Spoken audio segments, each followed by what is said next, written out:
This is exciting, isn't it? Here we go, guys, in 5, 4, 3. Here we go. It's time for Joan Esposito. Live, local, and progressive. Thank you for good programming, and I appreciate the content and really enjoyed every moment. It's a privilege to have you on your station and listen. It's good stuff. It's very educational. It's time for Joan Esposito on WCPT 820, Chicago's Progressive Talk. Do you think Pete Hegseth, as Secretary of Defense, should resign? If Pete Hegseth had even a sliver of self-respect and sense of honor, he would have already put his resignation on the president's desk. And if he's not willing to do that, then the president of the United States has a moral and, in my view, legal obligation to fire him. Hello. Thanks for joining me this Wednesday, March 26th. This whole Signal debacle continues to blow up because some of the people who were on this private third-party app, making war plans for Yemen, because they are now, some of them at least, insinuating that somehow Jeffrey Goldberg from The Atlantic, who was added to the group by Mike Waltz, who has apologized, the national security advisor said, hey, I was in charge of this. It falls on me. I'm really sorry. Don't know how it happened, but we're sure going to find out. But some of the people have been saying somehow Jeffrey Goldberg hacked this group chat. And in an effort to defend himself, Jeffrey Goldberg is now publishing on the Atlantic digital site the entire text thread. He asked the White House if, as long as, could he do this? He asked the head of the CIA, could he do this? And the head of the CIA said, look, there's a CIA guy who's named, please don't leave his name in. Other than that, go for it. The White House said, well, there was nothing classified. There was no national security, but we'd rather you didn't. And you know what? Jeffrey Goldberg decided that we'd rather you didn't wasn't good enough. So the whole thing is here. And for Pete Hegseth to continue to say that nothing classified was on this chain when it was clear what they were going to do, the fact that they were launching F-18s, drones, the fact that they actually bombed an apartment building, an entire apartment building, because there was one guy in there they wanted to get. Apparently, everybody else in the apartment building was just collateral damage. If, as many people have pointed out, if this had not been Jeffrey Goldberg, who was an ethical, moral human being, if this had been someone else who could have shared this information, what would have happened to the pilots who were flying this mission? As early as 2 hours before the mission took place, they were talking about the operational details of what was going to happen and where it was going to happen and who was going to carry out the strike. More than enough time for a government antithetical to ours to get ready to shoot those planes out of the sky. Tammy Duckworth knows what happened and what's at stake. And let me just say what she posted, about 11 a.m. this morning. Pete Hegseth is an effing liar. This is so clearly classified info he recklessly leaked that could have gotten our pilots killed. He needs to resign in disgrace immediately. It has become such a public screw-up that there are now even some Republicans who want an inspector general to look into exactly what happened and how it happened.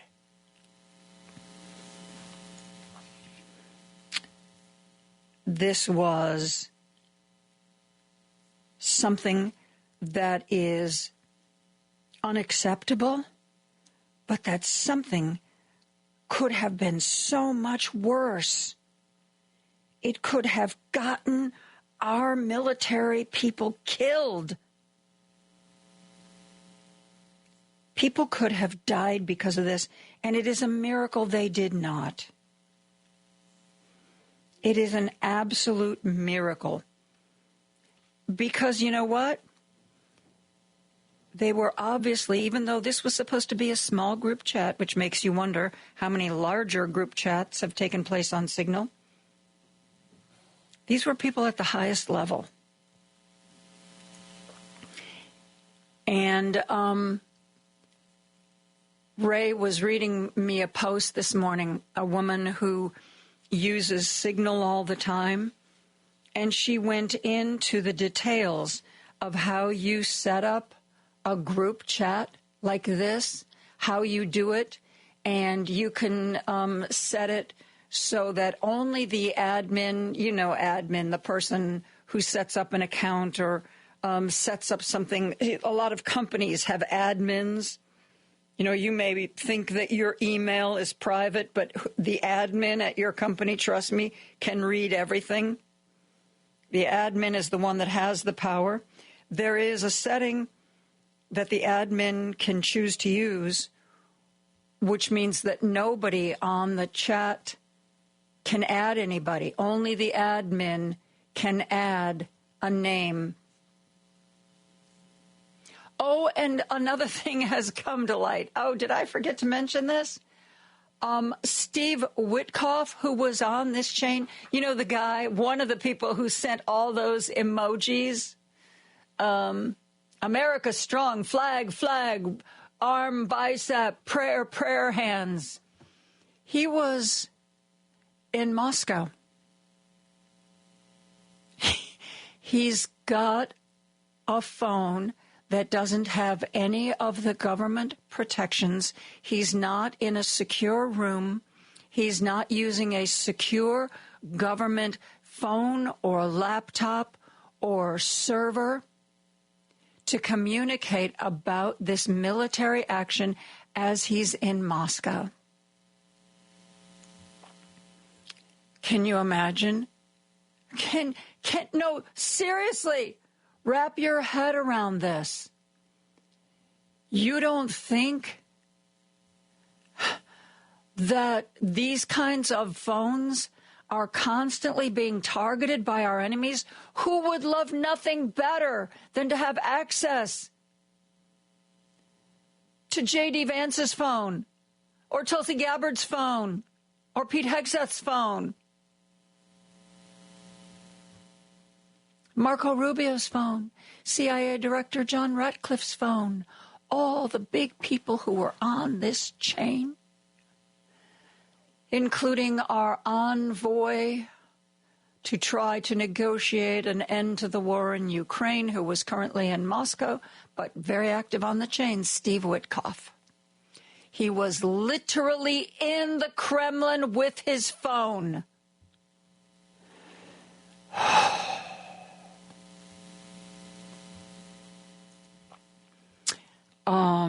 Malcolm Nance, who is himself a former military intelligence guy, was on the morning show. Stephanie's off. Jody Hamilton, her former producer, was stepping in on her behalf. And Malcolm Nance joined them this morning to talk about this incredible, jaw-dropping, breathtaking breach of security. Malcolm Nance, for those of you who listen to him in the mornings, he's a guy who gets fired up. He is a man of passion and strong beliefs. He's the guy who, when the Ukraine conflict, armed conflict started, he was like, I can't let them, I know those people. I can't let them fight alone. And so he went over there and fought side by side with them for 6 months.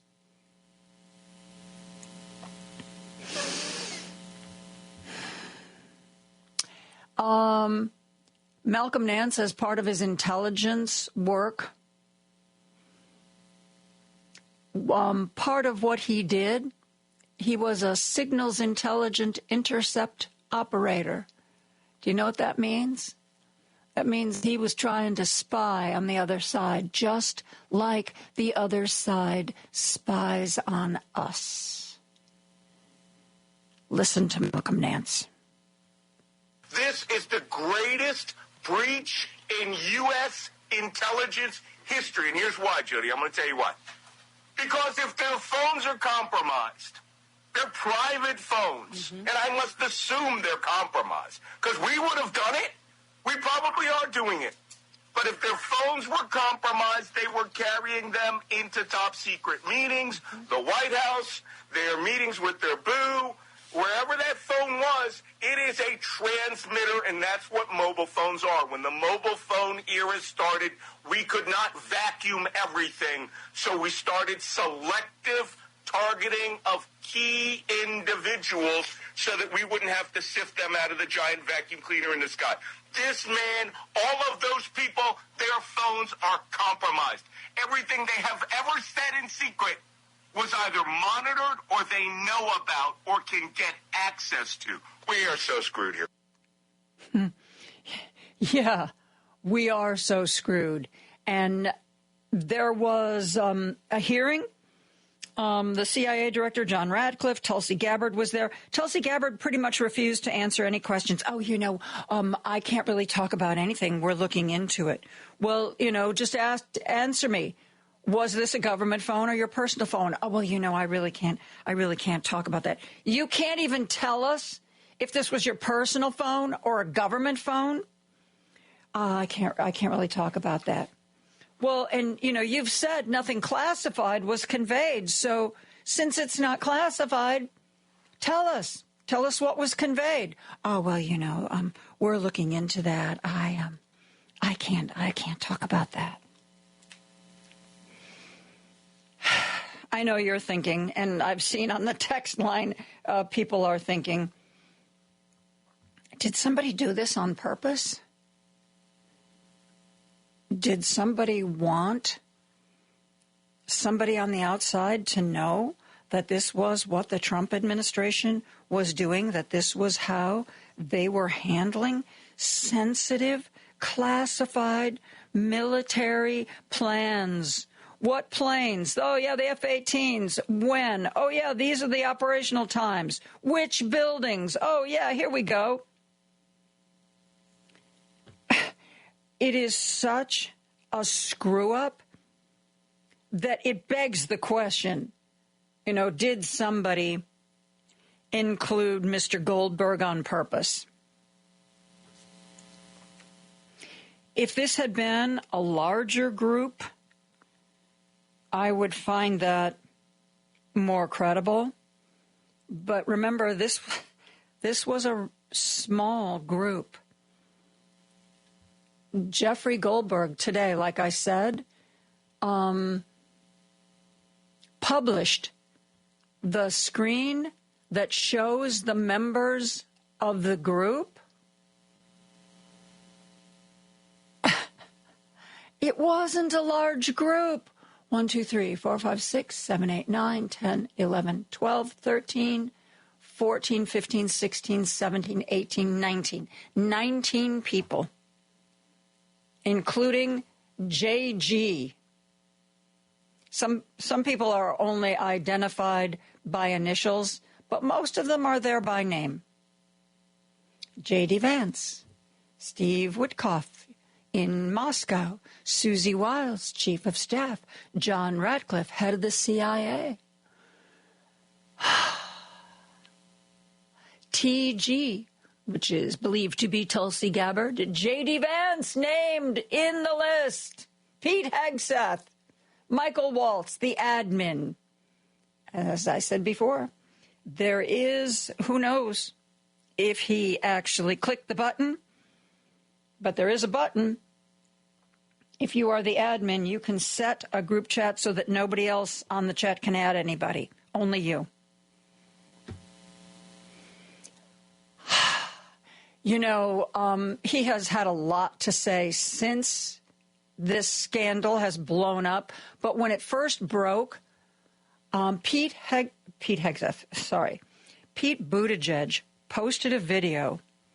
He was an intelligence officer himself. He was clearly outraged by what had happened, but he also explains exactly what happened, why it shouldn't have happened, how it happened wrong. And I think, except for a couple of cuss words, which is very unlike Pete Buttigieg, but I think the situation warrants it. I mean, you got Tammy Duckworth dropping the F-bomb on social media over this. Pete explains the situation really well, and I want to share this. Now, remember, this was like right after we found out about this, not today, but within a day of this whole story breaking open. Listen to former Transportation Secretary Pete Buttigieg. It's Pete. I try not to jump in with a take on everything or comment on everything we see in the news of the day, but what we learned about today is truly incredible. The U.S. Secretary of Defense, the National Security Advisor, the Vice President of the United States, and other very senior, very powerful Trump White House officials, it turns out, discussed highly classified war plans, not only on an unclassified channel, but accidentally and randomly, it seems, including a journalist. And to see this administration claiming that it cares about competence and merit, and then be responsible for an epic up like this, demonstrates that these are not serious people. I was an intelligence officer for about 7 years in the U.S. Navy Reserve, and I occasionally handled highly classified information during my time in the cabinet as well. It can be hard to explain just how much goes into keeping that information safe. It is only available to people with a security clearance and a need to know. It's only discussed in certain facilities that are hardened to make sure that they don't have the same vulnerability to surveillance as most places. And importantly, you only ever use classified systems to discuss classified information. So America needs answers on why an unclassified, commercially available app was used, and even more importantly, how some of the most powerful people in this country didn't know that they accidentally included a journalist while they were discussing classified war plans that they had yet to authorize and execute. This is not something that's just important for its own sake. I know Americans who lost their lives because of intelligence failures. This kind of intelligence failure calls the question on whether there is any place for merit or competence in this administration at all. Because if there are not highly serious consequences for this level of screw-up, then it will make clear that all of the bluster about merit that you hear about from this White House is just bullshit. We deserve so much better than this. It is getting clearer by the day that the people in charge of the American government cannot keep the American people safe. Got to do better. Well, one thing that I'm glad about is that so far, Donald Trump has not figured out how to do something outrageous to distract people from this. I'm glad that the Democrats have been going after some of the people involved in this screw-up and trying to get answers from them. Raja Krishnamurthy, one of the Intelligence Committee members, did a big presentation where he had blown up a big poster board with part of the chat. Oh, yeah, you see this? See this? Look what's here. Look what I'm showing you. Weather favorable, just confirmed. We're a go for mission launch. F-18's launch, first strike package. Trigger-based F-18 first strike window starts on location. Also, strike drones launch. More F-18s launch. Strike drones on target. This is when the first bombs will definitely drop, pending earlier trigger-based targets. Sea-based Tomahawks launched, more to follow per timeline. We are currently clean on OPSEC, which is a phrase that is getting a lot of attention. No, that was posted by Pete Hegseth. We were not clean. We were not secure on operational security because Jeffrey Goldberg was reading all of these communications in real time. First target, their top missile guy. This is the Houthis. We had positive ID of him walking into his girlfriend's building, and it's now collapsed. J.D. Vance, excellent. So we collapsed an entire apartment building to get the Houthis' top missile guy.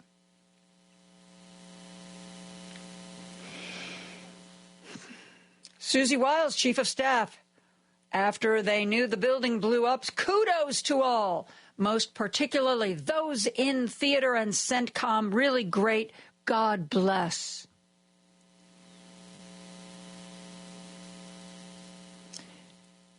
I recently resubscribed to The Atlantic. Mostly, they did a big expose on the Murdoch family, which makes the TV series Succession look like thin gruel. They do some excellent work. You know who owns The Atlantic? Lauren Powell Jobs. Steve Jobs' widow. She bought it. She has been putting money into it. She has been hiring really good people.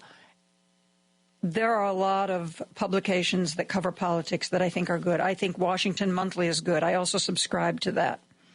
The Nation does good work. Mother Jones does good work. Hell, these days, even Rolling Stone is doing good political work. But The Atlantic is in a class by itself. People sometimes reach out to me and want to know what sources of information that I think are doing the best job right now. I let go my subscription to the New York Times. I have let go my subscription to the LA Times. I have let go my subscription to the Washington Post. And I have re-upped my subscription to the Atlantic. I am a subscriber to Washington Monthly.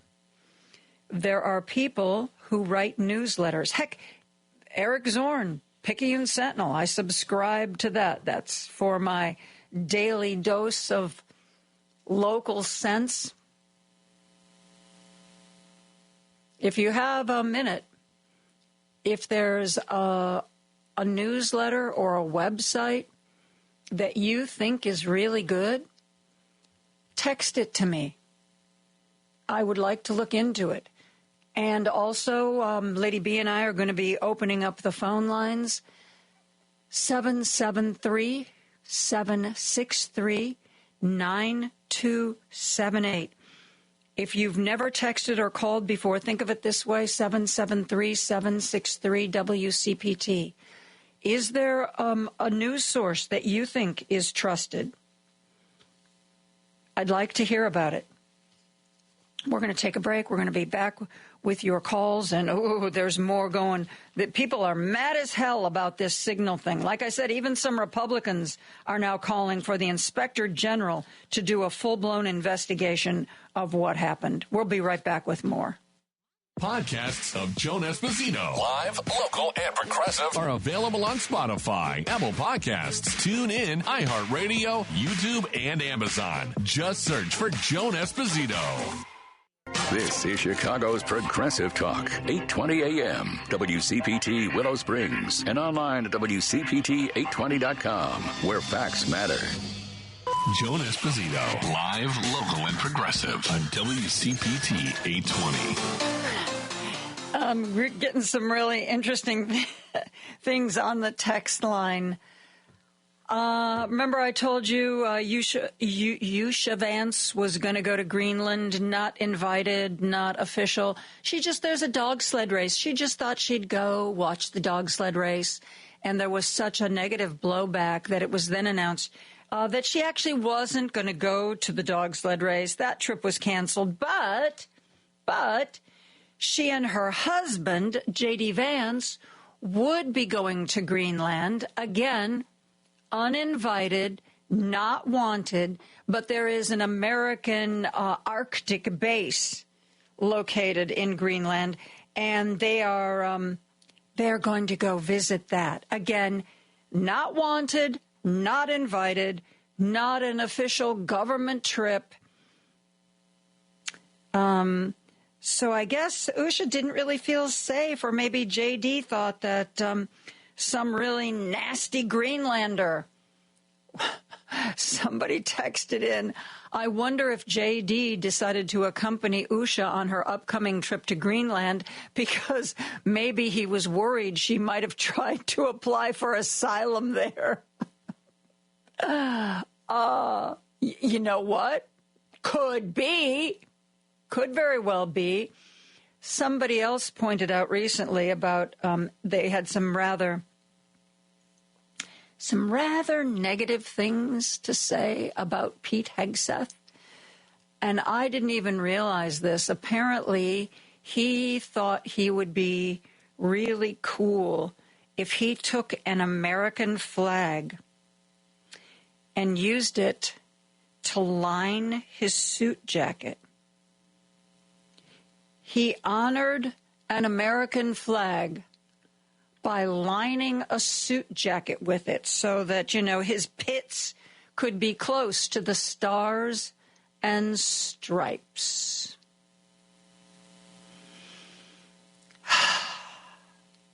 Somebody wrote in, Pete Hegseth is an absolute tool. He's the ultimate caricature of the smiling boob you knew when you were younger that you wanted to backslap because he wouldn't shut up. This person speculates that Hegseth is in the cabinet because he's disposable. If things get too hot for Trump, he can cut him loose. Trump will definitely cut loose anybody who he feels is no longer serving him. But I think it's worse than that. I think Elon Musk is also providing cover for Trump, doing what Trump wants, but keeping Trump's hands cleaner. I think that Pete Hegseth, Tulsi Gabbard, Bobby Kennedy Jr.,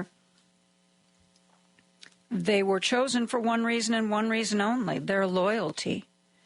If you read about some of the conversations that took place during Trump's first term, there is an absolute toady sycophant by the name of Jeffrey Clark, and he wanted to, in the waning days of his presidency, he wanted to make Jeffrey Clark head of the DOJ because he knew Jeffrey Clark would literally do anything he told him to do and find some kind of justification for doing it.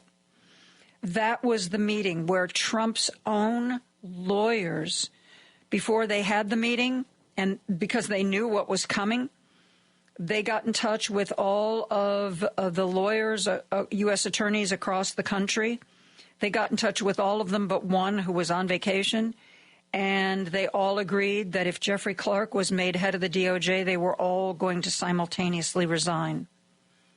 The threat of being embarrassed like that is the only thing that prevented Jeffrey Clark from taking over the DOJ, because by the end of his first term, Donald Trump understood that people who he thought were loyal to him were thwarting him, were reining him in. And they were, by their own admission. They thought he was nutso. And that's when he learned the lesson that it didn't matter if you had expertise or not. All that mattered was that if Trump says jump, you say how high. That's why Pete Hegseth is there. He looks good on television, which is very important to Trump. And he is actually, if you hire people who are incompetent, they are going to end up being more dependent upon you than people who have competency. Because if you have competency, that means you have the knowledge to actually have an opinion about how things should go and how things should be run and what decisions should be made and whether or not a military strike should be, talked about over a third-party app. But if you hire people who are utterly incompetent, they don't know what they're doing. They don't know when to say no. They don't know what's dangerous and what's not. So they just say, sure, boss. Sure, boss. By the way, one of the free newsletters that I subscribe to keep an eye on what's going on in our state is Illinois Playbook. Politico, the big Politico, sometimes gets grief for not perhaps being as unbiased as one might wish, but Illinois Playbook under Shia Kapos is the perfect place. It is, I would say, the best newsletter to find out what is going on in our state, bar none.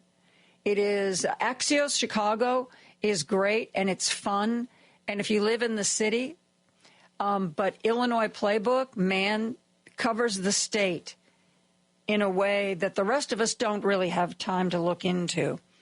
Today, on Illinois Playbook, underneath the big headline banner, Shia Kapos wrote, Shia Kapos is free for Signal chats. Anybody want to add Shia Kapos to their Signal text chain? Ooh. Sly and snarky, Shia, I love you. Let's go to the phone lines. Ron is on the line from Chicago. Hey, Ron, how are you?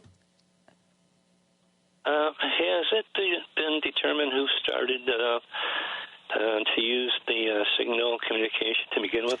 Well, Mike Waltz was the administration, the admin, and like it was explained to me, generally, the admin is the person who adds people to a chat.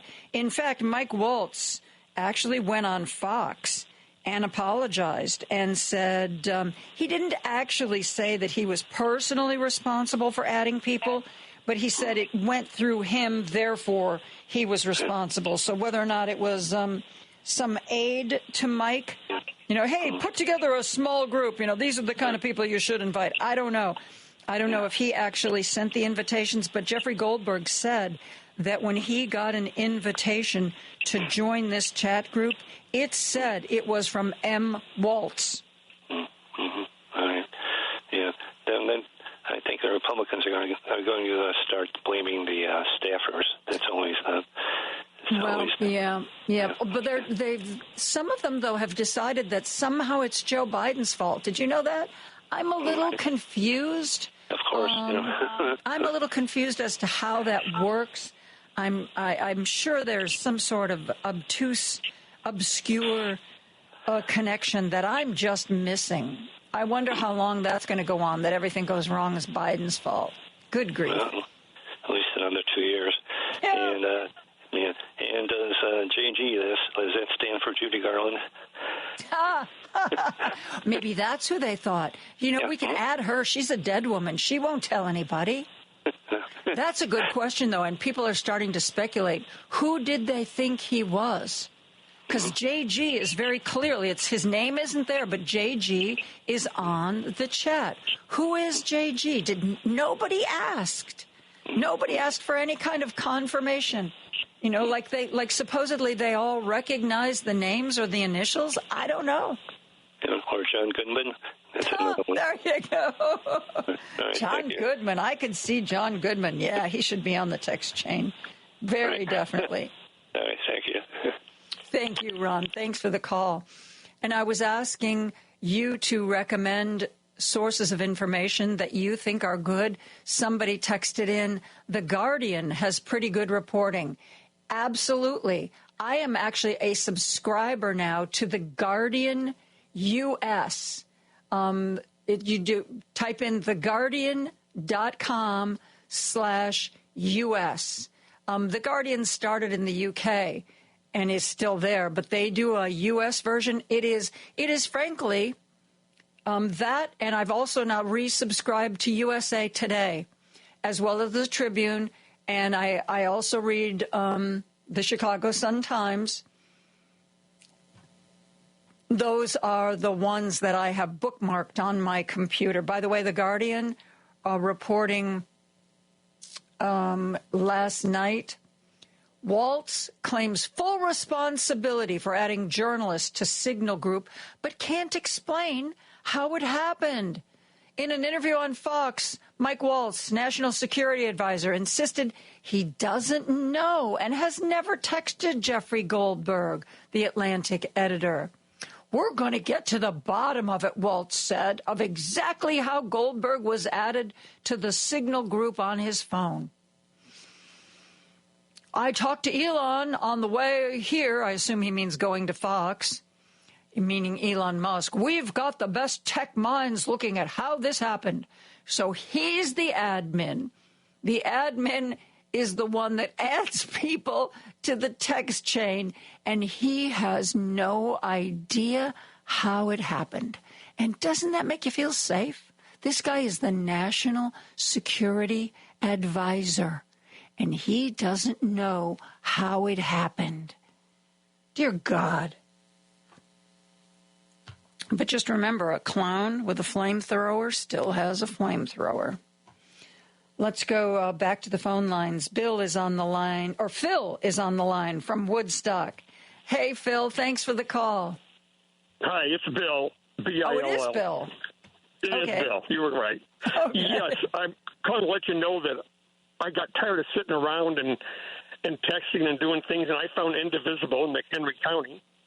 And I went to the meeting last Saturday, and the meeting before I got there, the first one, they had 10 people there. Last Saturday, there was 80 people at this meeting, Indivisible. And it's getting off the ground. We're going to be in Algonquin on April 5th for a protest. And if anybody's looking around McHenry County, it's out there for people to go to. Excellent. Indivisible and is a great group. There are Indivisibles all over. Your local Democratic Party is also a good place. And there's a group called the Indivisible Alliance, which also sends out a daily newsletter of things you can do, activist things you can do. And it is Indivisible plus another couple of groups that plan actions. Excellent. Excellent, Bill. Yes, and I found out that some Indivisible groups, even in the county, like Crystal Lake and other places, are private. They can turn you down. I did not know that. But this one I is used to open belong back in the days when Hillary Clinton was running. There were a few pro-Hillary groups that I belonged to, and some of them were private, only to keep out disruptive trolls. Like if you wanted to be vetted, and if you could had a friend to vouch for you, because they just didn't want it to be something that people came in to be disruptive. Okay, but the McHenry County one here is open to everybody, it looks like, and it's growing already. So I just wanted to let you know. Thank you. Thank you, That's Joan. Great news. Thank you for the call, Bill. Yes. Bye-bye. Bye-bye. I also want to share with you something that came in on our text line. Joan, what I find odd about the Signal chat is why there wasn't a roll call. I was in the Navy for 10 years. Whenever we mustered or had a meeting, a roll call was done. It is standard military protocol. Hegseth is ex-military. If he did a roll call, he would have caught the reporter. Hegseth is dumb. Well, that's one of the kinder words that has been thrown his way. Let's take a break. I'm going to catch up on all the texts and maybe share some more of the hearings that have taken place today right after this.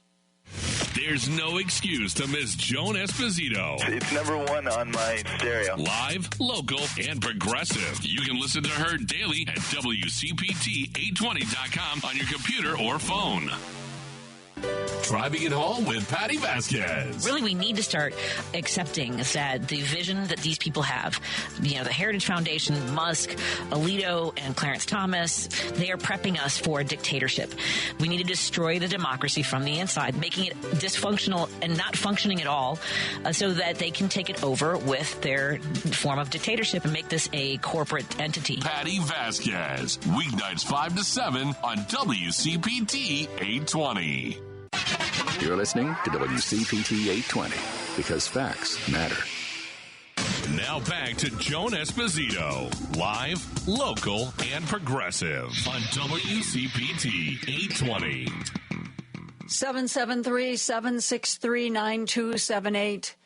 You can probably still squeak into the phone lines. I am getting so many texts. About one of the things that I'm getting texts about is my request to find out what you consider to be a reliable, good news source that you are spending your money on. The New Republic was added to our list. That comes from Alan in Palatine. I want to some of the texts are really funny. Somebody is suggesting that I start calling Trump by his God-given name, Lucifer. I'm sorry. You gotta find your laughs where you can. Under ordinary circumstances, I might not even find that funny, but today I do. Oh, speaking of Trump, one quick thing before we go back to the hearing today. He is now talking, the January 6th people who tried to kill the Metropolitan Police, the Capitol Police, bear spray, using sticks, using cattle prods, using tasers. Not only has Donald Trump pardoned the ones who were convicted, he is now talking about using taxpayer money to pay them what he's calling reparations. The man who is sitting back while our Social Security is being fatally wounded wants to take taxpayer dollars, he's thinking about it, to provide paychecks to the people who were violent on January 6th. Tell me, a Fraternal Order of Police, you still backing this guy? Are you still backing this guy? I know the National FOP issued a statement of condemnation after he pardoned the January 6 people, and now he's considering sending them checks for all the emotional trauma they went through. I know.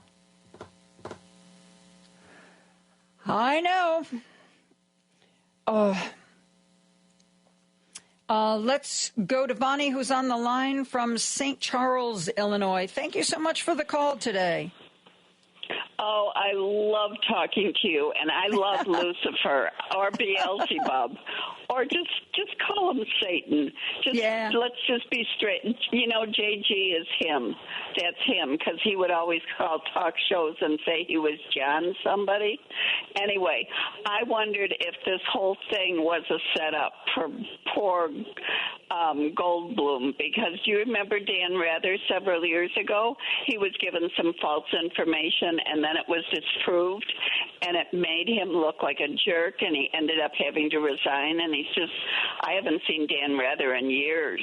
Well, and I think they were trying he's active on social media. He's in his, I think he's in his 90s now, but he is still very active on social media. But, Jeffrey Goldberg actually said his first thought when he got this, first he thought it was a prank, and then he thought that there was somebody in Republican circles who was trying to set him up, who was trying to think. That's what I think. Let him think he was part of an important group, see if he would spill the beans on sources or methods or maybe some investigations they were doing. That was his second thought because of things like what you talked about. Mm-hmm. I agree completely. I think they were trying to just shoot him in the foot, and that makes me so angry. But they're a bunch of losers, and they've just shot themselves in the foot. Yes, they have. In my opinion. They have shot themselves in both feet. Right. So you think Hegseth will go, and who else will go? Well, it's a really interesting question. Donald Trump already came out and said, "Oh, Mike, he's a good guy. He just, it was just a little boo-boo, just a little oopsie. I still have faith in him." So I don't know. I really don't. People seem to be focusing on Hegseth because even though Mike Waltz was the admin on this signal group, Hegseth was the one behind this military operation and clearly comfortable. Oh, I know. He's such a brain. Mm-hmm. Yep. Yes, he is. Yes, he is. He's an impressive I think guy. Waltz and Hegseth will both go. Well, I wish they would. I just worry that whoever replaces them might be worse. I don't see how that's possible. Oh, you're right. I really don't see how that's possible. So, how do you be more stupid and less competent than Pete Hegseth? It's just not possible. Maybe if he hires one of Elon Musk's Doge teenagers, I don't know. Right, right, yeah. Here we go. Thank you for the call. I'm glad you called. Let's take Roosevelt is calling in from Chicago. Hello, my friend. Hello, how you doing? Thank you for taking my call. What's up? Are you there? I'm sorry. Yes, I'm here. So you're in the mood of laughing? Did you see Jesse Waters, what he said? Oh, God, no. He said it's like sending your auntie naughty notes when you're having like a party, like a guy's party, or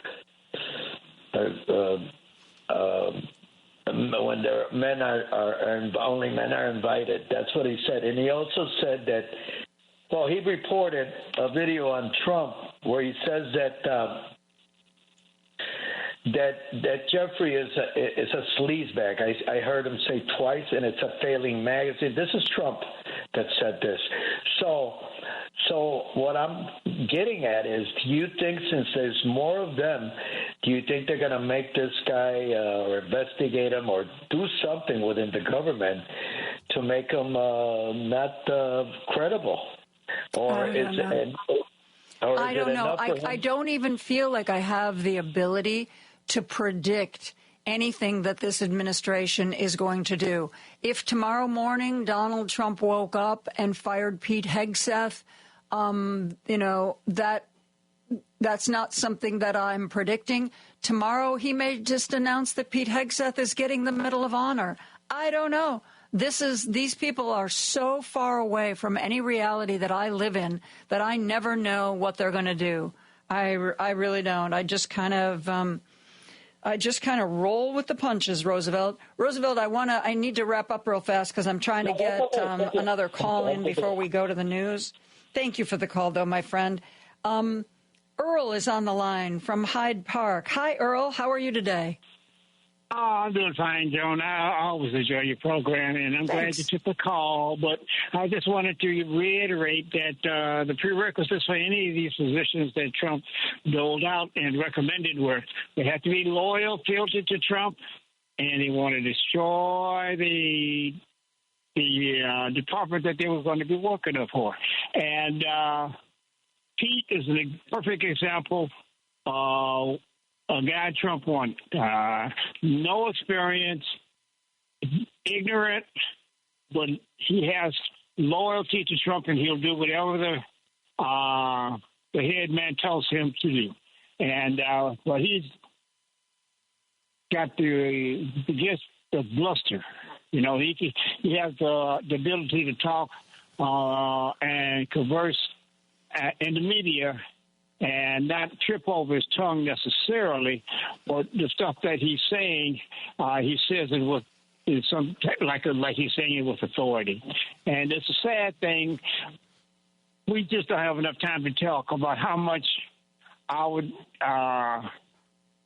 security has been damaged by this Trump administration. The number of departments that have been underfunded, or some of our policies towards Russia that he has rolled back, it's just would be unmentionable in other administrations. And I'm just afraid that these mega people are just going to roll over just like the Republicans are. I'll be really surprised if anybody in this group has to pay a price for anything. They all are denying, just like Trump did. I did not have anything at Key Largo. Oh, I wasn't moving things around in the buildings. There was no secrets there. Just lie, just lie, just lie. Just keep the lie going. Yep. And I think we're going to have to fasten our seatbelts because I think there's more of that coming. Thank you for the call. Real quick before we go to the news, people suggesting good sources of information, ProPublica, Reuters, Popular Information. By the way, Judd Legum, who started Popular Information, now does a second newsletter called Musk Watch. It's free for now. He said eventually he will probably start charging for it, but it's free for now, Musk Watch. And Elon Musk has already gone after him once for his reporting in Musk Watch. Whew. We are going to take a break. We are going to be back with more after this. The Thom Hartmann radio program provides all of the intelligence, information, and insight you'll need to win the water cooler wars. Weekdays 11 to 2 right here on WCPT 820, Chicago's Progressive Talk, where facts matter. Alexa, play WCPT. WCPT from TuneIn. Time for Joan Esposito. Live, local, and progressive. Joan, as always, exceptional work from you from, your TV days all the way up to today. You're truly exceptional, and thanks for this great show you have. It's time for Joan Esposito on WCPT 820, Chicago's Progressive Talk. You know how we've had a number of political science professors and strategists say, right now, if you have any extra money, it's a good time to donate to the lawyers and the legal organizations that are fighting tooth and nail to undo some of the worst executive orders we've seen in our lifetime. One of those organizations is called Democracy Forward. It's nonpartisan. It's a national organization, and it promotes democracy and progress through, in part, litigation. Skye Perryman is president and CEO of Democracy Forward and joins us now to talk about some of the work that they are doing. Skye, welcome to our broadcast. Thank you so much for having me. I want to start with, if you don't mind, the effort you are making in court against the things that DOJ is doing, and I know you've had some successes. Please tell us about that. Well, look, let me say this before we even get down and talk about DOJ. Just as I was getting on your show, we had a great ruling out of the D.C. Circuit today. We're alongside our friends at the ACLU. We are seeking to block the president's invocation of the Alien Enemies Act. This is that wartime power where the trying to summarily remove people from the country without any process at all. And the government has just lost its bid at the D.C. Circuit to stay or to pause the lower court's injunction that was blocking that wartime power. So we're real grateful for that, which is truly breaking news, probably breaking as we're talking. But taking a step back, I mean, we have been in court every single day since inauguration because this administration is really running roughshod over the American people's rights. We haven't seen them take any kind of effort that's making the American people's life easier. In the early days of the administration, the president, consulting with DOJ, sent out a memo suggesting that, or one of his agencies sent out a memo suggesting that they wanted to freeze essential services across the country, the national funding freeze, which put everything from Meals on Wheels to Head Start at risk. That came out in the middle of the day and was going to go into effect the next day at 5 o'clock, and our team stayed up overnight and got into court the next morning and blocked that freeze, which is enabling people across the country to get the services that they need, and that order has stayed, it stayed in the court. So that's been one of our successes. We have had a range of cases where we have had to sue DOJ and federal agencies because the president is enabling Elon Musk and unelected, unvetted people that are with DOJ to have access to people's personal information, and we were able to win a court order last week to block Elon Musk and DOJ from accessing people's personal information at the Social Security Administration. So that's all of our, everybody that has a Social Security number has private information there. And we're also using the courts to find out more facts. We have in several cases where federal judges are making the government show up with sworn declarations, with witnesses. We're going to be deposing some of the people in DOJ to really learn what's happening since the administration keeps operating in secret outside of the American public. How do you decide what? I mean, there's such a fire hose of stuff coming at us. How do you decide where to focus your efforts? Well, our commitment is quite simple. If this administration harms people and breaks the law, we're going to make sure that people are able to use the courts to stop them. And so we work in partnership and in community with a lot of organizations and with our state AGs and so many others. So we're always making sure that somebody is on the case. And in many instances, that's our team here at Democracy Forward. So we will go to court, whether it's to protect people's privacy rights and the privacy of their data, whether it is to protect houses of worship. We're in court right now on behalf of religious communities, the Baptists, the Quakers, the Sikhs, who've had to go to court, and we won a court order to keep ICE from coming into houses of worship without any sort of standards at all. We're going to be there where people and communities need us across the board. We sued earlier this week to stop the decimation of the U.S. Department of Education, which is not only something that is unlawful, but also doesn't help anybody in the country. I mean, how does this help average Americans to have the U.S. Department of Education decimated? So we're going to be there. That's our promise and our commitment to the American people. What are you expecting the next court decisions on? Is there any way to tell? I mean, I know that everybody can appeal and there's delays and we need another week on this, but you must have some sense of time. What are the nearest court decisions that you're looking at?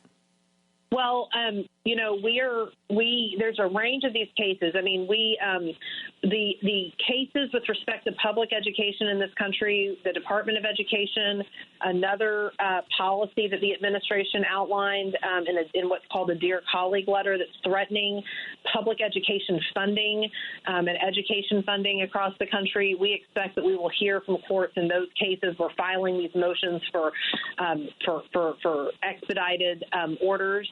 So those are happening. This case that I mentioned at the beginning of our conversation, where this is really something that should concern every single American in this country, the president trying to use a wartime power when we are not at war to summarily deport people without any process at all. Just to be very, very clear, that could be any of us, right? Could fall prey to this with how they're operating. We did just get a decision out of the D.C. Circuit, but there's a range of additional motions in that case. So I think that's a good case to watch. And then, of course, in that case, there are real questions about whether the government has even complied with the court's orders, which I think will be important to watch those developments. And then in our DOJ cases, I think that you'll see a range of orders as well. We've already won some, but the courts are also trying to take their time and figure out what's happening with DOJ. And so I think the American people will start seeing more court orders with respect to those issues as well. Skye, maybe you can explain something to me.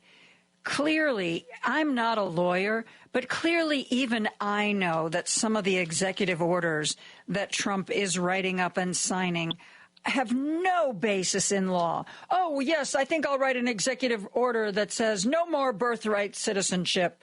Why are these I know we can go to court and stop them, but why are these executive orders that are clearly illegal being implemented? Why are the people who are in charge of carrying this stuff out not saying, can't do that, boss? Sorry, boss, can't do that. It's not legal. Why is that not happening? Well, this is by design, because this is a president that doesn't want to have to operate as we operate in the United States, in a national community with laws and constitutional protections. And so what he did almost starting day one was started trying to fire civil servants across the government. These are people that work and advise administrations, Democratic administrations, Republican administrations. They swear an oath to the Constitution and not to any particular political ideology.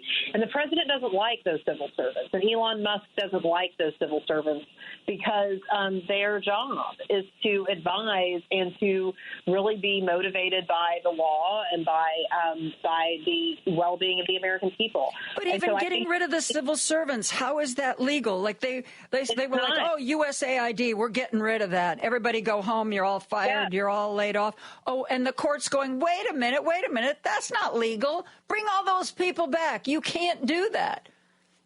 Right. Exactly. Well, that's why we're in court so much. And that's why when people ask us, how do you decide what to go? We're going to go on every single thing that is harmful to people and that is unlawful. So we're quite busy right now. But this is just president wants to operate. And I do think that the firing of the civil servants, I want to say, is something that should concern all of us, because this is showing that the administration doesn't want to be constrained. They don't want to be constrained by the Constitution or by the courts. But they also don't even want people within the government to help them govern better. At one point, they said that they didn't want, quote, unelected bureaucrats. That you can't really take that seriously anymore when what they've installed is unelected oligarchs, right? They've installed the Doge people, and so this is not their story doesn't add up. And but the good news for people, and I know it's hard, and there's a lot of people getting hurt right now, and it's hard to find hope. But the good news for people is that we and others are on the front lines every day stopping this bad conduct in the courts, and the courts across the board are doing what they're supposed to do under our Constitution and stopping and checking the executive branch when it violates the law. And that's happening from Republican judges. It's happening from Democratic nominated judges. We've seen even judges that the president himself has nominated slow the government down here. And so that is the good news right now for people. And so we want you to watch the courts and watch what's happening there.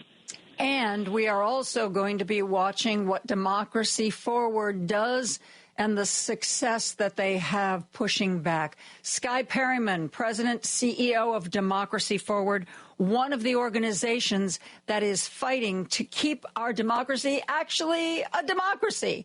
Skye, thank you so much for joining us. Thank you. All right. Talk to you soon. Talk to you soon. We're going to take a break. And if you are living in the area of Winfield Township, you are definitely going to want to listen to our next interview. We'll be back with more after this. Take Joan Esposito, live, local, and progressive, with you on the go by using the TuneIn app on your phone. Just search for WCPT 820. Chicago's Progressive Talk, WCPT 820, where facts matter. Joan Esposito, live, local, and progressive. Every weekday afternoon from 2 to 5 p.m. on WCPT 820. One of the people we are so pleased to have as a WCPT sponsor is currently on your ballot. If you live in Winfield Township, I am very pleased to welcome Shawn Hacker to our program. Shawn is the one who is running for Winfield Township Assessor. Shawn, thank you so much for joining us today. Hello, Joan. Thanks for inviting me here today. Tell As a union carpenter, yes, go I ahead. want to say thank you for representing the union voice so well in Chicagoland. It's been a pleasure to listen to you on the way home all these years.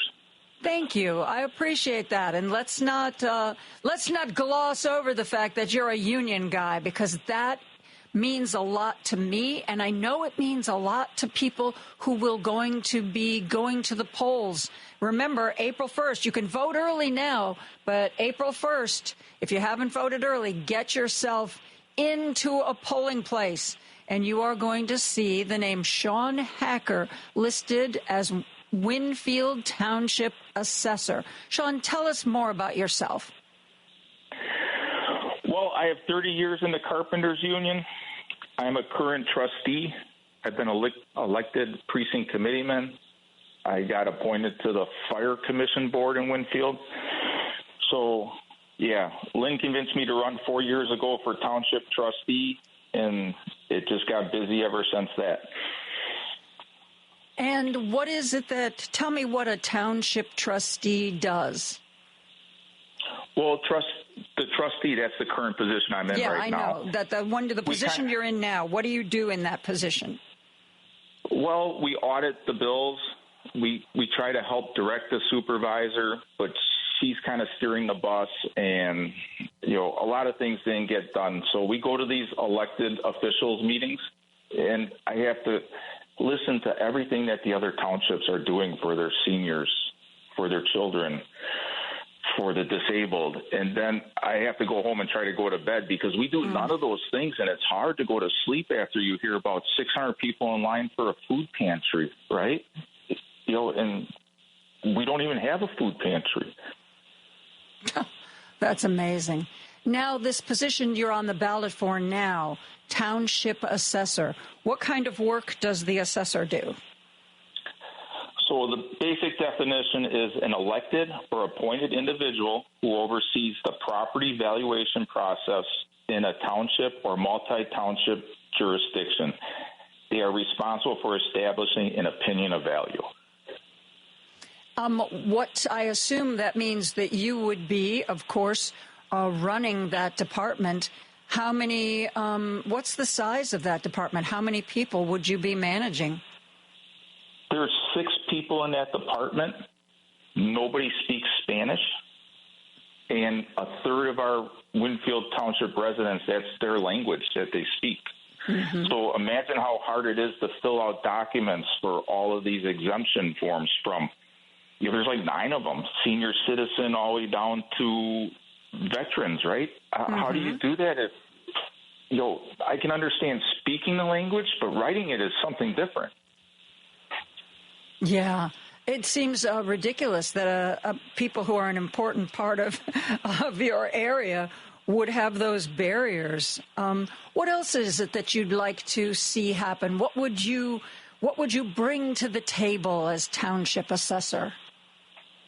Well, as a Chicagoland tradesman, we work with everyone to build our projects to completion. I'd like to say that same spirit in our assessor's office. We need an office that looks a little bit more like the neighborhood that surrounds it. It sits in the middle of West Chicago, right? So I would enjoy working with West Chicago High School to build out future assessors through an internship work program. It is my hope that they can not only intern but receive high school credit for their work. Just imagine yourself sitting in that big corner office in West Chicago for the last 36 years, looking out those windows at the community change around you, and then look across the cubicles and see that it hasn't. Yeah. How do you do that? Yeah. I know that there have been some elections in your area that have been very, very close. One of the messages I'm always trying to tell people is your vote matters. And I give a laundry list of races that were some of them decided by a handful, some of them decided by 100 or 200 votes. Explain to the people who are listening to this now why they, even though this isn't a presidential election, this isn't a congressional election, there won't be any people running for Senate on the ballot, but why this election is still really important. I think with all the noise over our heads about, how are these people that are disabled or seniors in nursing homes going to get to the Social Security office to file in person now? Is that what they're asking them to do? That's what they're trying to do? I don't know. It seems to be. Right? Yeah. So they're going to bring everything to a standstill. So with that being said, then, we have Sheila Rutledge, who's running for township supervisor. She'll work with these. We have a great slate running for the township. And we got Sid, who's a retired teacher. And we have a counselor that's running for trustee, a mayor of Warrenville that's retiring, and a cabinet maker. He's going to run for trustee. And then we have two wonderful ladies that are really active in the West Chicago park districts and schools. And they'll make sure that these services where they fall short, we're going to have to step up. Tell me, when you go out to talk to people, what is it they want to ask you? What do they want to know? Or what do they want to tell you? Maybe that's even more important. Well, when I was walking around, somebody told me his whole second story was doubled, and he had to pay more in taxes. And then when they caught it, they said there wasn't anything that they could do about it because the taxing bodies were already paid. How is that possible? He has to take several more steps to get them their money, and it doesn't seem like he's at that point yet or willing to do it. So I hope this conversation helps them out. Yeah, I hope so too. Tell me about your family. Well, Joan's here. We have Joan. We started late, so we had our child at 44. That's a little late to start. Hey, I had a child at 43. Sounds just about right to me. Right. So he's 12 now, and he is so energetic. He's like, so during COVID, they had to go and vote in like a little booth. So John Henry was with Joan, and he knew all the judges' name, who to vote for, because he's going to these meetings with me. He helped with the fire referendum because, he actually made a little bucket to collect money because he was at one of the meetings while his mom was out of town. And the lieutenant talked about how the ambulance broke down and he had to tie the muffler up on the way to the hospital. Oh, no. Right? So, yeah, because they had referendums that wouldn't pass here for about 28 years, and it finally just did. So they're building a new station. They're getting some more firemen. It's a beautiful thing to see that. My son helped with that. I was quite proud of him. That's wonderful. Your whole family's dedicated to service. Well, Lynn got us started on that. You know Lynn from Winfield Township? The name sounds familiar. Lynn, what's the last name? Casey Maurer. I'm not sure, but go ahead, tell your story anyway. Yeah, she convinced me to run for township 4 years ago, and then it led to this journey that we're on today. So, and how do you like? You've worked a union job. Now you're running in the political arena. Do those two things go together? Absolutely, because I started my career in Wisconsin. I still have family up there. And, my pension went, you remember Governor Walker, that guy up there? My pension went from the green to the red, from the green to the yellow to the red, right? And if you don't think that these divide and conquer tactics that they use to divide us union people doesn't work. And then I saw it start to happen here with Bruce Rauner, so then I got involved, right? Yeah. I didn't want to see what happened to my pension up there happen there. Thank God it came back. It got back to the green, and now it's some kind of they stopped it. It's like a defined benefit plan going forward, something like that. They sent out a nice brochure. It looks nice, but I'm sure it's not like the traditional pension anymore. But. Well, Shawn Hacker is the name, Shawn Hacker, for Winfield Township assessor. Shawn is a big supporter of WCPT, and we are happy to support him right back. Shawn, I wish you nothing but the best. And remember, kids, early voting is going on now. If you don't do it, you get to the polls on April 1st. Shawn, good luck. Thank you so much. Appreciate you. Take care. We're going to take a break. We'll be back with more after this. If you've missed any of today's show, you can listen on Spotify, Apple Podcasts, TuneIn, iHeartRadio, YouTube, Amazon, or HeartlandSignal.com. Just search for Joan Esposito. Live, local, and progressive. This is Chicago's Progressive Talk, 820 AM, WCPT Willow Springs, and online at WCPT820.com, where facts matter. Joan Esposito, live, local, and progressive on WCPT 820. I am pleased to have a chance to chat with one of my favorite political science professors, William Muck from North Central College. Just as the clowns with flamethrowers are really coming into their own in government, I can't imagine a more sane person to discuss this with. How you doing these days? Oh, Joan, it's busy. It's just nonstop, right? You have to pay attention all of the time because the clowns with the flamethrowers are so busy. Yes, and let's be very clear. A clown with a flamethrower still has a flamethrower. So yes. We still have to pay attention. You know, a lot of people were concerned when Trump's incompetent cabinet was confirmed and seated. A lot of people were worried about the repercussions of that. And I think a lot of people, maybe I'm just talking about me, I figured that the first disaster would come from Bobby Kennedy Jr., and he kind of surprised me when we had the beginning. I mean, he's gotten nutty now.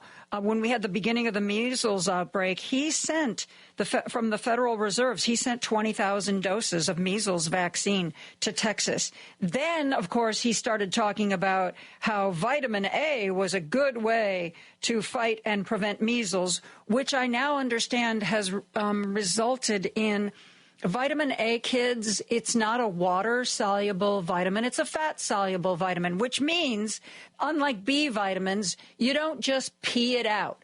It gets stored in your body. So now there have apparently been another number of cases of vitamin A toxicity, where people are finding their livers are damaged. I thought he'd be the one to hurt us. I really thought that the staff around Pete Hegseth would keep him from being the one that was going to be the idiot in chief. But apparently I was wrong. It really is. It's amateur hour, right? I mean, these are unserious people, and we should have expected that, right? Because we saw the confirmation hearings. We know their background. These are people who should not be in these positions of power. They're play acting, right? I mean, they like the idea of pretending to be the Secretary of Defense or pretending to be the National Security Advisor. They want to play those roles, but they are completely incompetent in terms of the actual day-to-day operations of this. And again, the last couple days has perfectly revealed that. I mean, these are not even hard things. I mean, think about when something really challenging comes up and they can't even figure out how to keep classified intelligence from reporters. I mean, it really is. I just keep coming back to this. These are unserious people, and that it's amateur hour. It really it's sort of sad to see how much this is playing out so quickly. I think that the reason Trump didn't fire Mike Waltz, because Jeffrey Goldberg, the editor-in-chief of Atlantic Magazine, was added to this Signal group chat, and he was added by M. Waltz. Michael Waltz went on Fox, said, the mistake was mine. I'm really sorry. And interestingly, Donald Trump was like, oh, he's such a great guy. Not a big deal. I still really have a lot of faith in him. And I think the only thing that makes sense to me as a reason why that's how it has unfolded so far is that Donald Trump knew full well that they were going to be using these third-party apps. I think they've used them before, and they did it because there wouldn't be any government records. There would be nothing for a future Democratic administration to try to subpoena. There would be nothing for the National Archives. Signal chats, I think it's a week, and they go away. And I think that's why Donald Trump isn't, aside from the fact that he told us, he really didn't know anything about this. They attack whoever they want, whenever they want. I guess I'll find out sooner or later. But I think that this is exactly not only what they did here, but what they've been doing. And the only problem is that somebody added Jeffrey Goldberg to the mix. What do you think? Yeah, I think we got a peek behind the curtain of what they're doing. And we should be clear about this. That is in violation of the law. So the Presidential Records Act is very clear. Everything that this administration touches, everything that surrounds the president needs to be saved and recorded. There were all these sort of bizarro incidents of Donald Trump in the first administration. He would tear things up when he was done. And then you had to have these poor people come in and tape things back together because everything is saved. So if they're using this Signal app for communicating and those messages go away after a certain amount of time, right? So they can basically determine, after a week or a couple hours, that's in violation of the law. And they know they shouldn't be doing this. And they're playing dumb right now. And I was actually messaging. So I've got some friends out in D.C. who are connected to the intelligence community. I'm like, this seems bizarro. This seems bonkers. They should know better. And across the board, everybody was telling me, yes, this is sort of 101. Everybody knows you're not supposed to do this. And it's so clear cut. This is not a gray area. What they did is absolutely wrong. That information was absolutely classified. And they know they're doing this. And to your point, they're probably doing it pretty regularly and in violation of the law by doing so. The one thing that this is a weird way to put this, but the one thing that pleases me about this is that I've seen so many horrible things coming out of this administration, and it seems like they're all one-day stories because the next day we're on to the new outrage. This one has... deservedly so, has staying power. I just heard this morning, I think it was on CNN, that even Republicans are now calling for an inspector general to look into this whole mess. And I guess that's a big deal. That's, at least this isn't, a one day, oh, yes, this horrible thing happened, but we're going to move on. We're going to forget about it. By the way, did you know J.D. Vance was going to Greenland and et cetera and so forth? Right. So I'm really glad that this story is getting the attention it deserves. I had a political science professor yesterday say that this was the perfect scandal for Democrats to latch onto and make a big deal out of. What do you think about that? No, I think so, right? So as we think about the first few months of the Trump administration, they've been the one driving the initiative. They've been the one flooding the zone with executive orders and all of the news. This is really the first time they've been put on the defensive. And Donald Trump, in some ways, is his own worst enemy here because the right thing to do when there is an intelligence break like this, the right thing to do is fire the people. Heads should roll, and that's a no-brainer. That's what's happened in Democratic and Republican administrations. When somebody screws up like this, you fire them. Even if it's the National Security Advisor or the Secretary of Defense, you say this is wrong and you move on. But Donald Trump can't do that. He can never admit that he was wrong, right? So it means he continues to go on the offensive. And what we've seen today is he's attacking the journalists. He's going out and lashing out. And the press secretary, the same thing. They're going after Goldberg. But that's going to mean the story is going to continue to stick around. And that doesn't happen anymore. I mean, news stories, this so well. They last for 12 hours and then they move on. But if he's going to play this the way Trump always does, which is not to back down and attack the victim, it's going to mean it's going to stick around. And then again, Republicans, because it's so obvious who screwed up here. And you can play the semantic games. You can say, well, it wasn't, it wasn't an act. It wasn't war plans. It was an attack. I mean, that's all bad news for them. And it's absolutely right. It means this story is going to have legs for days. And that's bad for the Trump administration, but I think it's good for democracy.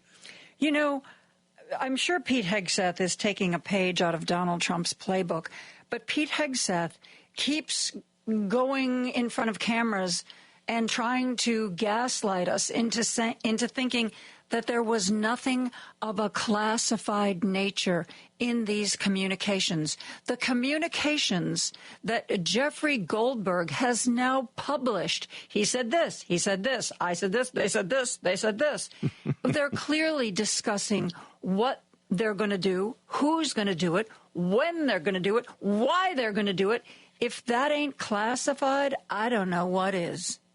Yeah, and there's not even wiggle room there. It is 100%. Like if you had gotten these plans, right, through some journalistic connection, you had gotten word of this, the government would reach out to you and say, please don't publish this, right? We want these attacks to go on.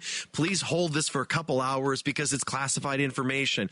I mean, it's so obvious that you would not want to reveal a couple hours before an attack is going to take place, what you're going to do, what you're going to hit.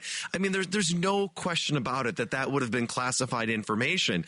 And they're just, again, trying to play games in doing so, but it reveals the hypocrisy of it, right? I mean, you watch the press secretary do this and you go, you know, I can see you're lying. Same thing with Hegseth, right? You can try to spin this, but at the end of the day, the facts are the facts, and the American public, it looks like they're seeing through this. I don't see how they could not see through it. And I understand Donald Trump never admits doing anything wrong and doubles down and tells people they're lying. But somehow, I don't know, it doesn't seem to be quite as effective when I hear Pete Hegseth doing it.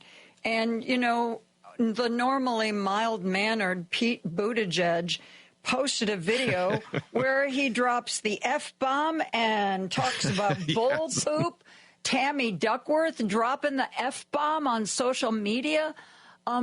I think people are a little upset about this. I could be wrong. Absolutely. And I guess, the way in which this is a win for Democrats is because it is so clear cut. And the Democratic Party and Democratic candidates have been trying to search for something to push back on, right? It's, there's a lot of issues, but this one is so clear cut. It's a way to connect. I mean, it's such an easy victory for Democrats here. And yeah, Pete Buttigieg, all of these individuals who are out there piling on. And again, if Trump was smart, he would fire a couple people, say, hey, we screwed up, we're moving on. But he won't do that. And again, it just shows the lack of seriousness among these the cabinet, right, across the board. I mean, Steve Witkoff in particular, he strikes me as another one that is just sort of missing the big picture in all of this. And he was included Witkoff, on this. The envoy to Ukraine, who was on this message chat while he was in Moscow. That Witkoff. Yes, right. I mean, so there's a couple things to that angle. Like, he's there with this cell phone, which is such a clear violation, and it's just bad practice. But the other thing, he was in Moscow because he was meeting with Putin. And, a couple days ago, this account came up how Putin reached out to him and said he was so upset with the assassination attempt on Donald Trump, and that he was near at tears. And Witkoff talks about this. And my first thought is, you are being played by an old KGB hand, and you don't even see that, right? I mean, they're working you, and across the board we see this. These individuals are just not very good at their job because they haven't been doing it. They're play acting, and the country suffers because you have amateurs in what we should say is a really, really important role. National security matters. You've got lives at stake here, and it's sort of sad that you've got these unserious people making these very, very serious decisions. We are going to take a break. I'm talking to political science professor William Muck from North Central College. When we come back, before we start this discussion once again, when we come back, I'm going to reshare with you what Malcolm Nance, former military intelligence, said this morning on the Stephanie Miller Show, currently being co-hosted by Jody Hamilton. We'll be right back after this. Because facts matter. You are listening to WCPT 820. Now back to Joan Esposito. Live, local, and progressive on WCPT 820. Her former producer, Jody Hamilton, is filling in for Stephanie Miller this week. And she talked to one of their regulars, former military intelligence guy by the name of Malcolm Nance, who writes a really interesting and passionate Substack if you want to follow him there. This is what he had to say. Now, remember, this guy's military intelligence. This is what he had to say about this whole signal fiasco. This is the greatest breach in U.S. intelligence history. And here's why, Judy. I'm going to tell you why. Because if their phones are compromised, they're private phones, and I must assume they're compromised, because we would have done it. We probably are doing it.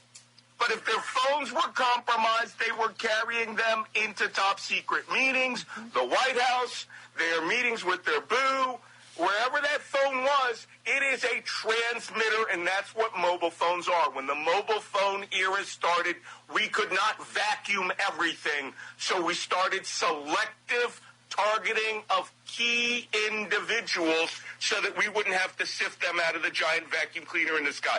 This man, all of those people, their phones are compromised.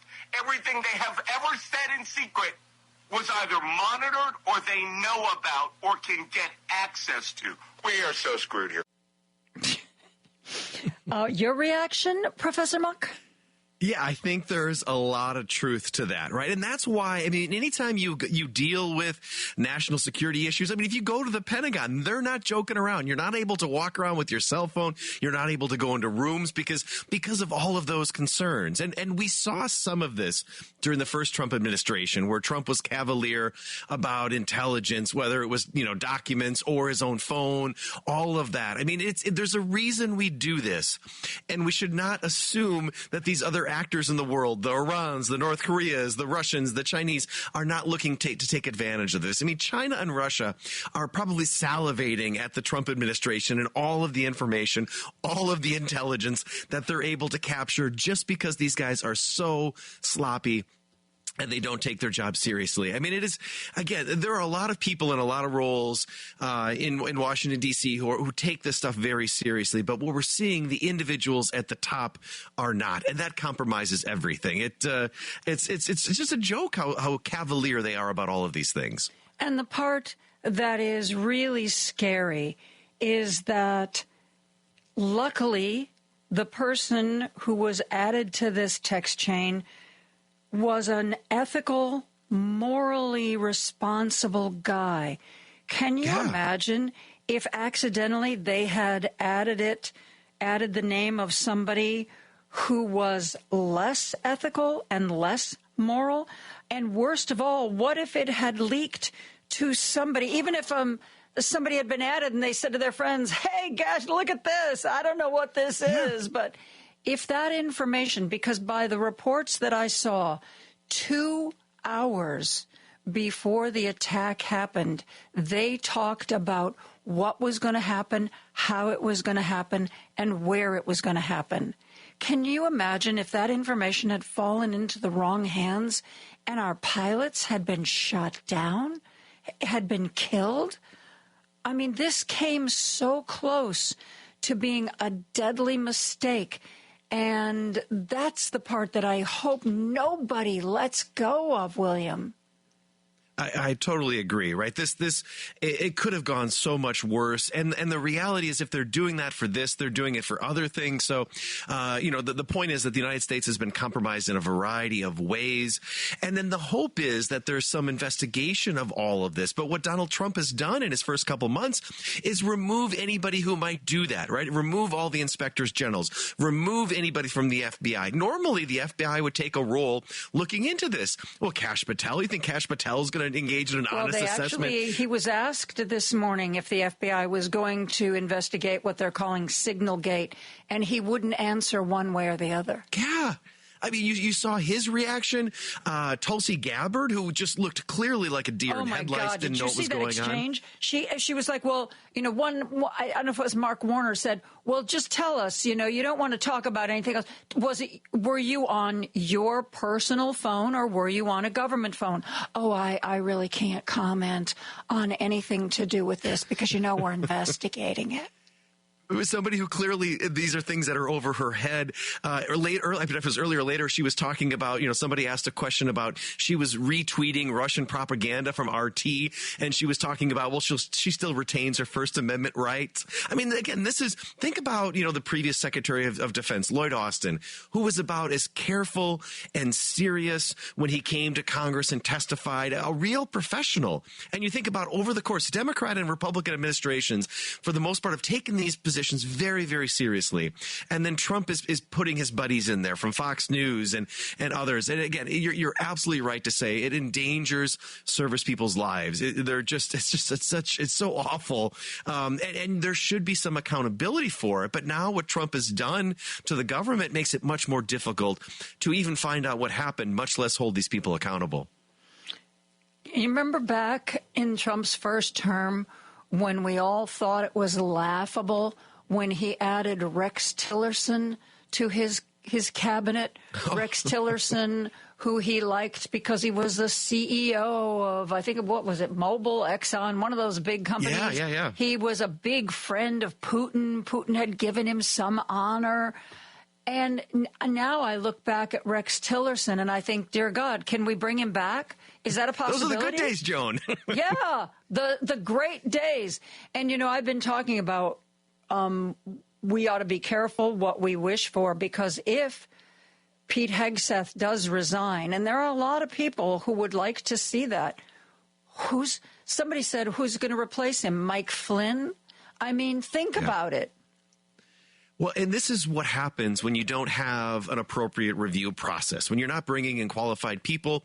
And this goes back to the Senate Republicans who are not doing their job to say, send us somebody who's qualified or we're going to send them back, right? You've got Republicans in Congress now who are willing to do anything. They are fully conceding to the authoritarian figure, right? The great man that is Donald Trump. And that means that everybody else suffers because you're not putting in people, good people. And again, there's a reason for that. Trump doesn't want any pushback. He wants loyalists who simply agree with what he wants to do. It's classic out of the authoritarian playbook, but it means that there are real consequences in terms of how you govern. I mean, we could spend a lot of time, critiquing Joe Biden's foreign policy, but there was a good process there. He brought good governance, good review. They try to do things the right way, and we see how things can go sideways so quickly when you don't follow that good governance practices. Well, speaking of the authoritarian playbook, Trump has done a lot of things that are simply beyond the pale. But one of the things that, to me, is head and shoulders above much else is his going after law firms because they either have somebody on their staff or somebody they've represented who Donald Trump feels was at some point out to get him. I mean, now the fourth law firm, Jenner & Block, is now the subject of a Trump executive order. Well, there's a little bit of confusion whether they represented somebody who went after Trump. Andrew Weissman used to be part of Jenner & Block. He teaches now, as well as being on cable news. But, he used to be there. It is just, to me, I don't understand why the legal profession isn't standing up as one and saying, stop, we're banding together, we're going to fight you, we're going to file so many suits that you're going to have to hire more lawyers because we're going to bury you in lawsuits. And instead, we get the law firm of Paul Weiss saying, oh yeah, well, what can I do to make this better? How can I make this better? If the law firms won't defend themselves, how are they going to defend us? It's a really scary moment, right? And it's a collective action problem because, to your point, these law firms could have stood together and said, we're not going to allow this to happen. There's safety in numbers. But what Trump does, and he's smart about this, he goes after one. And then, then the others say, well, we're safe for the moment. But the day for those other firms is going to come as well. And it's so dangerous what he's doing here. He's going after them and basically saying, we're not going to allow this firm to operate because you won't be able to go into government buildings. You're not going to be able to access classified information. We're going to make it almost impossible for you to continue to make money. So you either consent to what I want, you bend the knee, or you're going to go out of business. And we see this. It's not just in the law firms. I think this is happening with media companies, whether it's ABC or CBS, Paramount, who are also bending the knees to say, hey, we'll celebrate, we'll concede to you. We're seeing this in higher education, Columbia and other institutions who are so afraid of this man that they realize it's better in the short term just to give him what he everybody wants. But in the long term, he's going to continue to pick on everybody, and the arrow is going to come and hit everybody soon enough. So, no, you're right. These law firms should stand up together and say, we're going to fight together. We should see the same thing of these media companies to say, we're not going to settle these frivolous lawsuits. Same thing in higher education. There has to be some pushback. Otherwise, the authoritarian will slowly pick away and destroy all of these checks on executive power. Do you think in the wake of Columbia University's capitulation to Trump, oh, he took away hundreds of millions of dollars in our funding. What can we do? What can we do to make it better? Oh, we'll say this. We'll make this a new policy. We'll make some new rules. I mean, I thought higher education was supposed to be better than that. Oh, me too, but I understand why they do it, right? Because what you're hoping is that we'll just do something in the short term that appeases Trump, and then he's going to go after somebody else. But it's a short-sighted strategy. I mean, $400 million is a lot of money for Columbia, but they also have deep pockets, and they also have good lawyers, and they could stand up and say, hey, we're going to join with UPenn and other organizations, other higher ed institutions, and push back, because that's what this moment demands. And if they're not doing that, he's going to win by, if he takes these groups on one by one, he wins. There has to be a collective front, and that's on the media. It's also on, higher education institutions, these law firms. We're starting to see all of these checks on presidential power crumble. And, we still have the judiciary, and it does seem like the judges are willing to push back, but it's got to be all of these forces united to try to stop what's happening in the White House. And yeah, I understand why they do it in the short term, but long term, everybody is going to suffer, and everybody's going to be targeted at some point. Exactly. And I know $400 million is a lot of money, but don't you think if Columbia had stood up to Trump, they could have said, people of the United States, this is going to cost us $400 million. So if you have any extra money, we would really like to see an uptick in donations to Columbia. Yes. And I think they would have been buried in donations. Yes, and they've got a huge endowment. It's a huge chunk of money, but they could have fought this in a way that smaller institutions can't. So they're in a unique position. But it's the same thing with CBS and Paramount, where they settled the 60 Minutes claim. Basically, they realized it's easier to throw some money at him than to fight. They should have fought that. Columbia should have fought that. Paul Weiss should have pushed back and said, this is the moment we stand together, because otherwise this is exactly what authoritarians try to do. They pick and choose, and they pull people down. They pull one down and they pull the other down, and then everybody's bending the knee, and the authoritarian wins. We're at a really critical moment of we need united voices across all of these institutions. Yep. Political science professor William Muck from North Central College. Always a pleasure, my friend. Thank you so much for joining me today. Thanks so much, Joan. I always enjoy it. We are going to take a break for news. We will be back with much more after this. Hey, where's Hal Sparks? I'm not sure where he is now, but I know where you can find him Saturdays at 11. He'll be right here on WCPT 820 for the Hal Sparks radio program, Mega Worldwide. Hey, Google, play WCPT. Streaming Chicago's progressive talk from TuneIn. Joan Esposito, live. Celebrating our power to bring about change. Local. Everybody has to work together. And progressive. I think you get the idea. On WCPT 820. There is so much more fallout about this Signal debacle than I've had time to share with you so far. So I'm going to do some of that right now. As I said, there was a hearing this morning. Certain people were there. CIA Director John Ratcliffe was there. National Intelligence, I even hate to say that, head Tulsi Gabbard was there.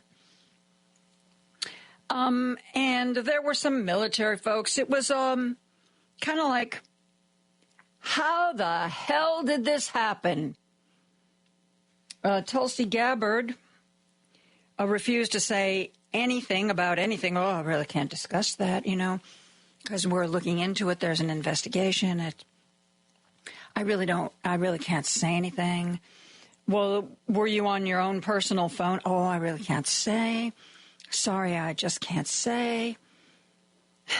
I had one texter who texted in that the reason that they were on a third-party app was specifically so Russia could listen in. Because, you know, one of the people on this group chat, the Trump envoy to Ukraine, he was in Moscow, apparently on his personal phone, talking about an airstrike in Yemen.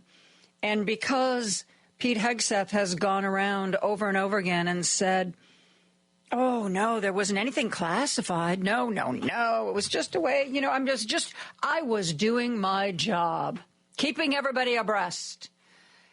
So Jeffrey Goldberg released much more about the text chain. And it is clearly talking about who's going to carry this out, F-18s, when the strike window starts, what the goal is. There was a guy who was in charge I think he was in charge of weapons for the Houthis. And he was observed walking into an apartment building where his girlfriend lives. Oh, we got confirmation. Let's take the entire apartment building down. And that's what they did. Democratic legislator Michael Bennet from Colorado had some questions for CIA Chief John Ratcliffe this morning at this hearing. He was a little worked up about this, Michael Bennet was. Kind of like how I'm a little worked up by it, too.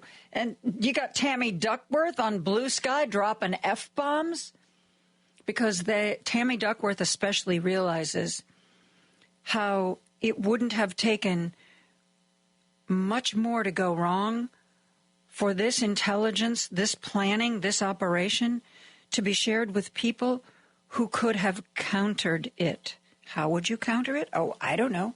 Maybe shooting our planes out of the sky? Since you know exactly what their target is, so you know where they'll be. You know exactly what the window is for taking the target out, so you know when they're going to be there. Listen to Michael Bennet, Democrat from Colorado, talk to CIA Chief John Ratcliffe. Did you know that the president's Middle East advisor was in Moscow on this thread while you were, as director of the CIA, participating in this thread? Were you aware of that? Are you aware of that today? I'm not aware of that today. This today. sloppiness, this incompetence, this disrespect for our intelligence agencies and the personnel who work for them is entirely unacceptable. It's an embarrassment. Yeah, think John Ossoff, another Democrat who was chatting with CIA Director John Ratcliffe, had this exchange with him. Director Ratcliffe, this was a huge mistake, correct? No. A national political... Hold on. No, you Let me hold answer. on. No, Director Ratcliffe, I asked you a yes or no question, and now you hold on. A national political reporter... You can characterize it how you want. ...was made privy to sensitive information about imminent military operations against a foreign terrorist organization. Mistake of adding a reporter... And that wasn't a huge mistake? That wasn't a huge mistake? Well, I think they characterize it as a embarrassment. This is utterly unprofessional. There's been no apology. There has been no recognition of the gravity of this error. Oh, it was just did you hear him? It was just a little mistake. It was just a little mistake. The fact that they included a journalist in this text chain, I'm sure they believe was a serious mistake. For the rest of the country, the fact that they were on a third-party app and not a secure government channel, that's the mistake. The fact that they were on there, apparently, on their phones, Signal, people have been texting in, well, Signal is encrypted. Yes, it is encrypted. Signal is also not subject to any kind of government controls or scrutiny. You think because Signal is encrypted, it means that hackers in Russia can't break in and get those messages? Really, in this day and age, you think that's true? You think that's true? Last night, Raja Krishnamurthy was on Chris Hayes on MSNBC talking about this entire debacle. Listen to what Illinois Congressperson Raja Krishnamurthy had to say. For people who are watching this and say, well, are their personal phones really going to be compromised? Are foreign intelligence apparatuses really trying to get on Steve Witkoff's phone while he's sitting in Moscow? What's your answer to that? Yes, all the time. They're constantly trying to pry for weaknesses in people's personal cell phones, especially, whether it's the Chinese Communist Party, whether it's the Russians, whether it's Iranians or other adversaries. And so, basically doing especially business with classified information on your personal phone is a huge red flag.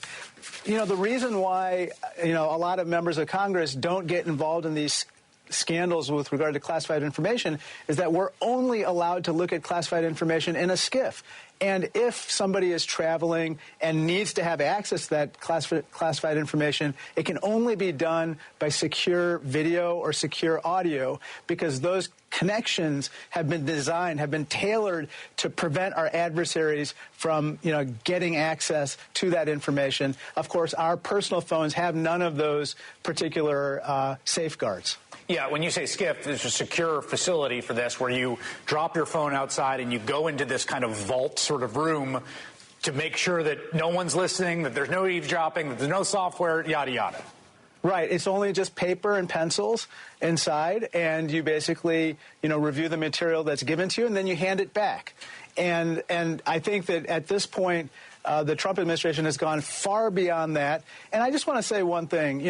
Obviously, Americans don't want their classified information to be treated in the way in which we saw this Signal group treat that information. But, this is connected to another issue, which is they don't want Doge or Elon Musk or anyone to treat their personal information with the same carelessness or recklessness. I just had a town hall, and this particular issue just made people outraged. And I think they're all of a piece. It's part of a pattern of kind of careless treatment of people's information and the nation's information and its secrets, and it's going to come back to bite us.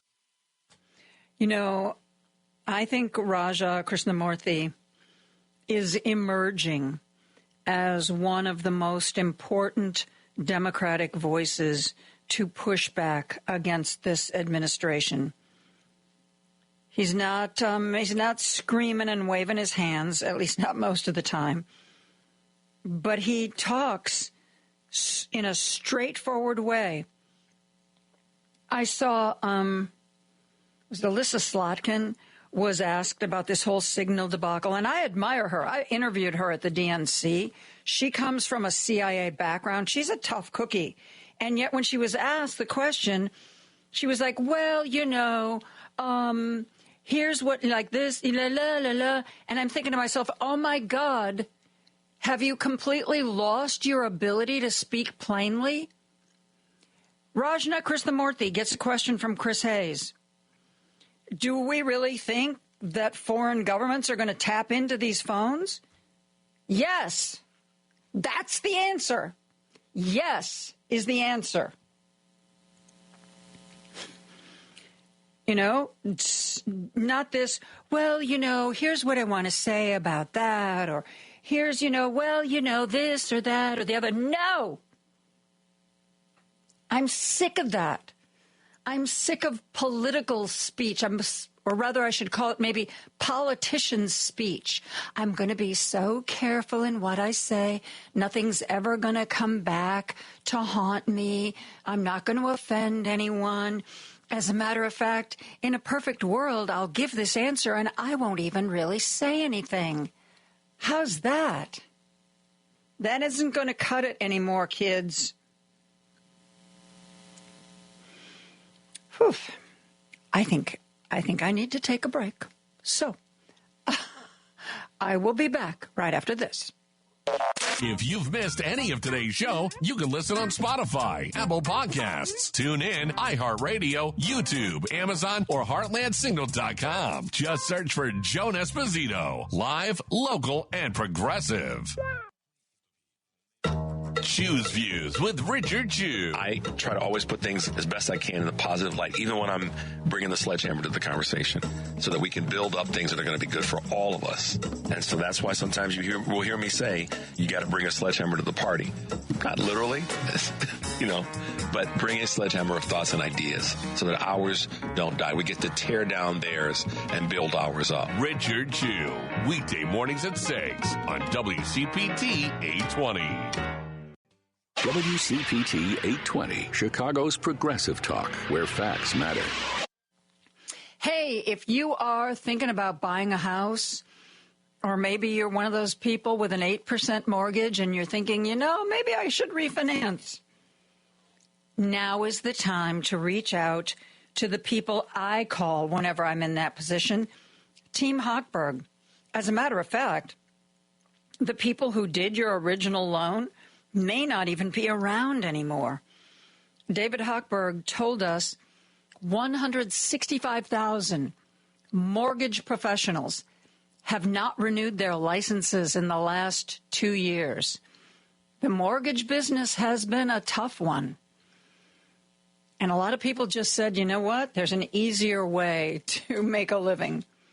So a lot of the companies that used to do these kinds of refinances and mortgage origination, they don't do it anymore. They're not in business anymore.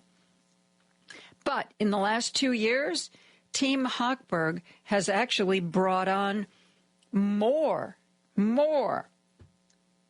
loan officers. They have a bigger staff, and they would really like to earn your business. The consultation is free. You literally have nothing to lose but just a little bit of time. So do what I did. Don't try to find out where your mortgage company went, because chances are you're not going to find them anywhere anymore. 165,000 just left the profession. Call Team Hochberg. Ask for a free consultation.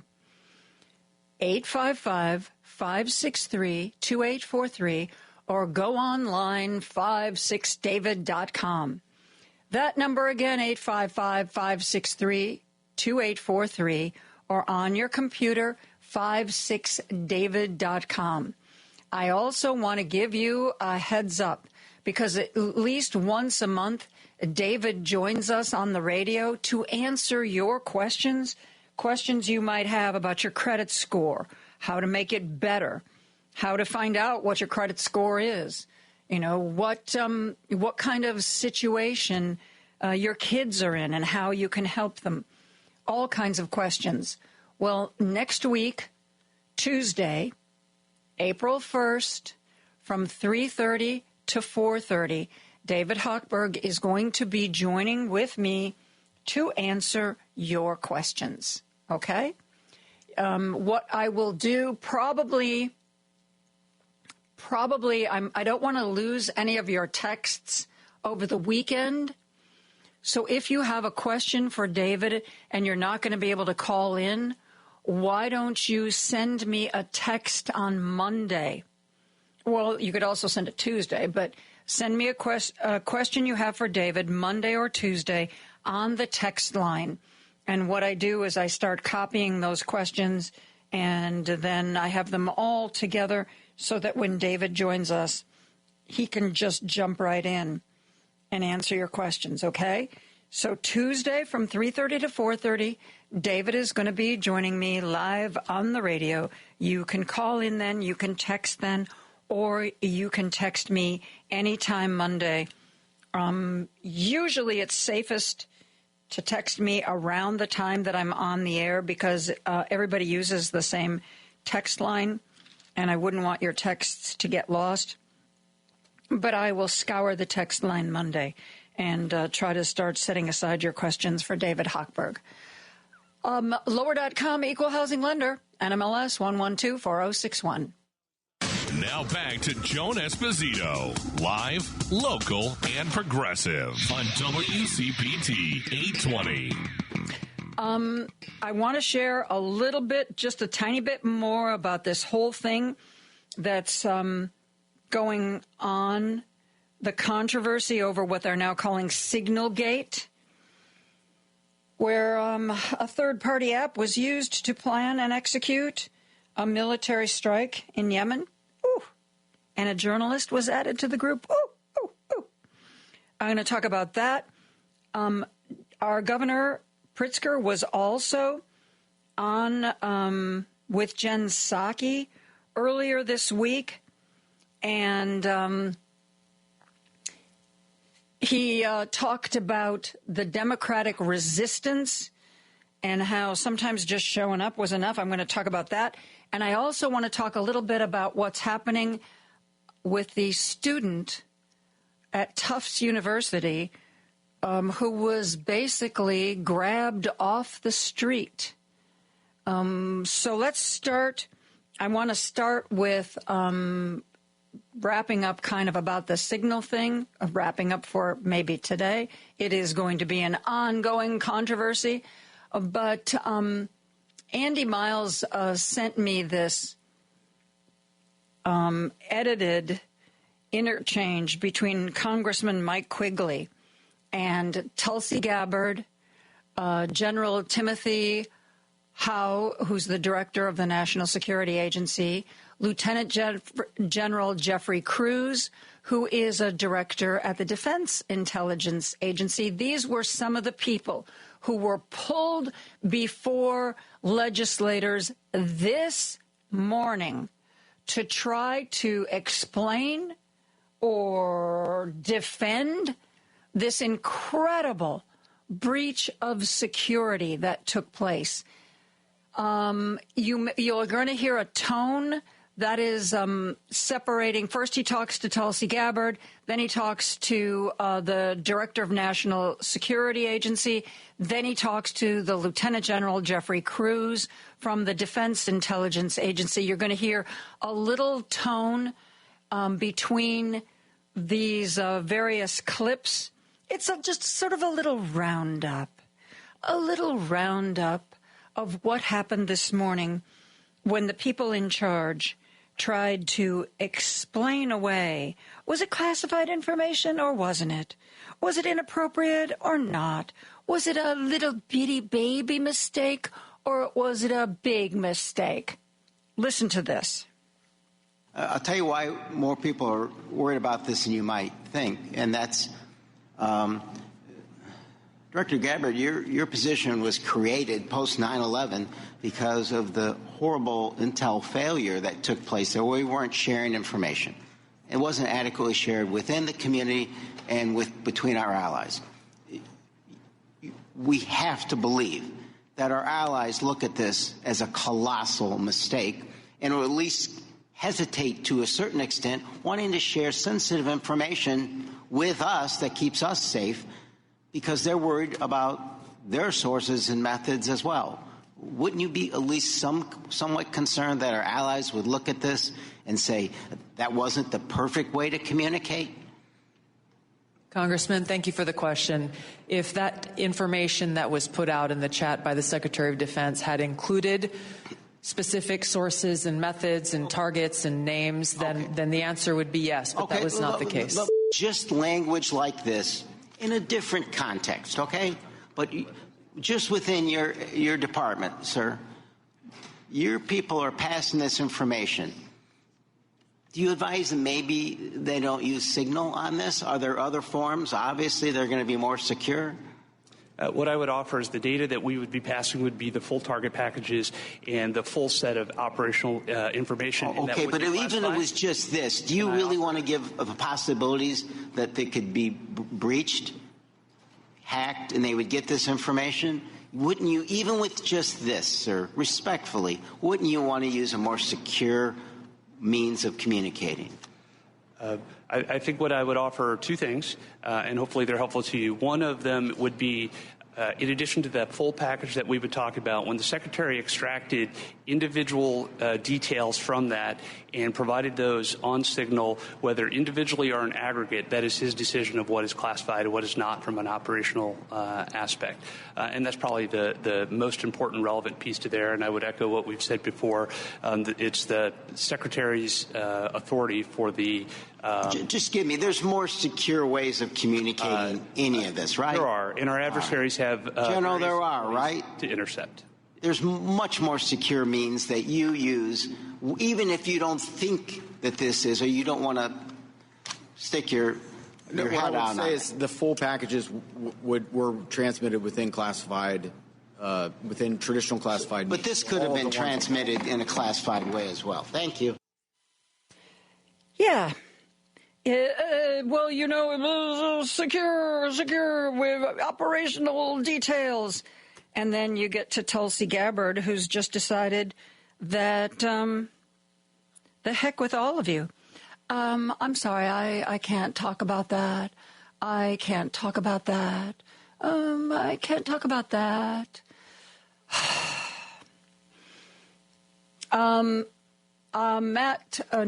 William Muck, who I just spoke to, sent me this just now. Der Spiegel, which is, of course, a German publication. Der Spiegel is saying that their reporters were able to find mobile phone numbers, email addresses, and even some passwords belonging to top Trump security officials. Private details of the most important security advisors to Donald Trump can apparently be found on the Internet. Okay. And for those of you who are interested in what's going on in immigration, a Tufts student was grabbed by men in hoodies and dragged off. She was in this country on a student visa legally, but the administration apparently just decided to revoke her student visa. And away she went. We are going to take a break. We are going to be back with more after this.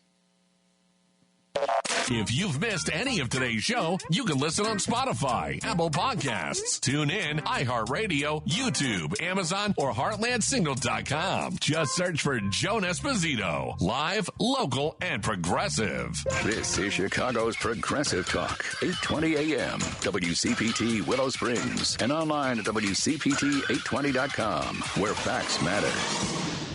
Joan Esposito, live, local, and progressive on WCPT 820. I am welcoming Professor Shai Feldman in the Raymond Frankel Professor of Israeli Politics and Society at the Crown Center for Middle East Studies at Brandeis University. Shai, we really need help with the Middle East. Thank you so much for being here today. My pleasure. Okay. First of all, there is a former military intelligence guy that is a regular contributor to the morning show here on this station. And he is convinced that in the next 30 days or less, we are going to be making some sort of military strike against Iran.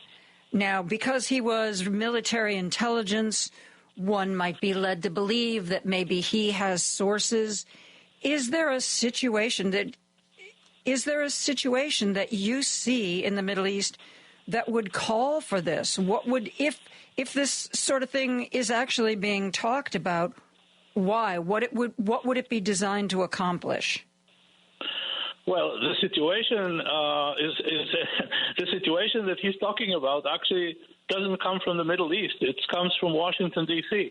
It comes from the fact that President Trump sent a letter that he wrote to the leadership of Iran, and he basically gave them a time frame for entering into negotiations regarding their nuclear efforts. And so the stopwatch is coming from Washington, D.C., and not necessarily from the region itself, because there's nothing dramatically new that's happened in the region that can explain, let's say, this kind of a time frame of expecting something within the next month or two. Iran's efforts to develop a nuclear capability has been going on for a long time now, and it reached a point where both Israeli and U.S. Intelligence agencies have essentially labeled Iran as a nuclear threshold state. And a nuclear threshold state means that it's accumulated enough fissile material, which is to say material from which you can actually make a bomb, that allows them to create a bomb in a matter of months. And it would take them a little longer to create a warhead for this bomb, but they're clearly over. But that's nothing new. So that there's nothing new there. So there's nothing that Iran is on the verge of doing that we need to stop. This is just Donald Trump throwing his weight around. Well, no, it's actually an effort on his part that to get them actually to seriously negotiate, and in a sense, in that way, put a stop to this to the race to accumulate a nuclear capability. But we have to remember, or at least I think, that that the motivation is not to launch another war in the Middle East. I think President Trump, I think, has made it clear on a number of different instances that he does not like the idea of war, that his idea is that the war is bad for business, and he's trying to end wars like the one in Ukraine rather than to begin new ones. So it's not as if President Trump woke up one morning in January 21 and decided to go to war with Iran. He, I think, sees the trajectory as leading there, and he's trying to stop this trajectory by essentially coercing Iran to come back to the negotiation table. So I think the motivation, I can understand the apprehension, because, of course, if Iran completely ignores President Trump or ignores his letter, then we may find ourselves in this situation. But frankly speaking, I don't see the Iranian leaders, that enthusiastic about, running into a war with the United States. It is still the most potent, robust superpower in the world, and I don't think the Iranians are looking for a fight with the U.S. I don't know how high-level negotiations are conducted, but I was always under the impression that you had the best success with negotiations when you could convince the other side that it really was in their best interest, that there were pluses for them to be in agreement with you, economic pluses, other kinds of pluses, as opposed to saying, oh, by the way, if you don't start negotiating with us, I don't know, we might drop a few bombs. It doesn't seem to. There's also the possibility that if something like that happens, the Iranians are just going to dig in their heels. I don't understand how that even the threat of military action is the best way to go here. Am I missing something? Well, I'm not sure you're missing something, but I would say this. I think he's counting on Iran knowing. First of all, he's counting on the fact that Iran right now is in a situation of relative weakness, especially compared to how we saw Iran, say, a year ago, 2 years ago, 3 years ago, in the sense that this whole axis of resistance that it's actually put together, that during the couple of years, mostly during the last couple of years before Hamas's attack on Israel on October 7. So mostly in 2021, 22, and 2023 until October. This was a formidable axis, first of all, because of Iran itself, and because they built up Hamas, they built up Hezbollah in Lebanon, And so there's, and then the Houthis in Yemen, which are still there, and I'm still reminding everybody that they're still there, and so on and so forth. So Iran built a formidable axis of countries, and that's which, of course, threatened the U.S. interests, threatened Israel. In fact, on October 7th, went on the attack right after Hamas attacked Israel. Hezbollah joined. The groups in pro-Iranian groups from Iraq joined. The Houthis in Yemen joined, and so on and so forth. That axis is much, much, much weaker than it was on October 7, 2023, because Israel fought back. Hamas is now with a fraction of the capabilities that it had when it attacked on October 7. The same applies to Hezbollah, and more than that, Hezbollah lost its very, very charismatic leader, Hassan Nasrallah. Iran, all of its efforts to attack Israel directly were thwarted by a counter-axis that the United States successfully built, and the Israeli Air Force had essentially penetrated the Iranian airspace. So the Iranians know that Israel, and clearly the U.S., that is much more capable than Israel of reaching the nuclear facilities, are there, and they're much, much weaker, and so on and so forth. So I think that Iran right now is at the point of relative weakness. That's number one. Number two, economically, it's in terrible, terrible, terrible shape.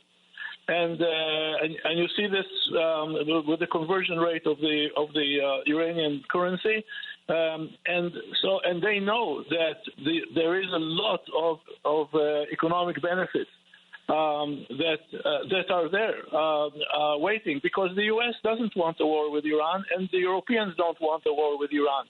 So it's not as if President Trump is counting only on threats. He's also counting on the fact that the Iranians know that there are benefits from moving away from its status right now as a nuclear threshold state to the negotiation table. Now, it is true that on the other hand, and this goes back to what you knew about negotiations, is that President Trump, there is another facet to President Trump's strategy.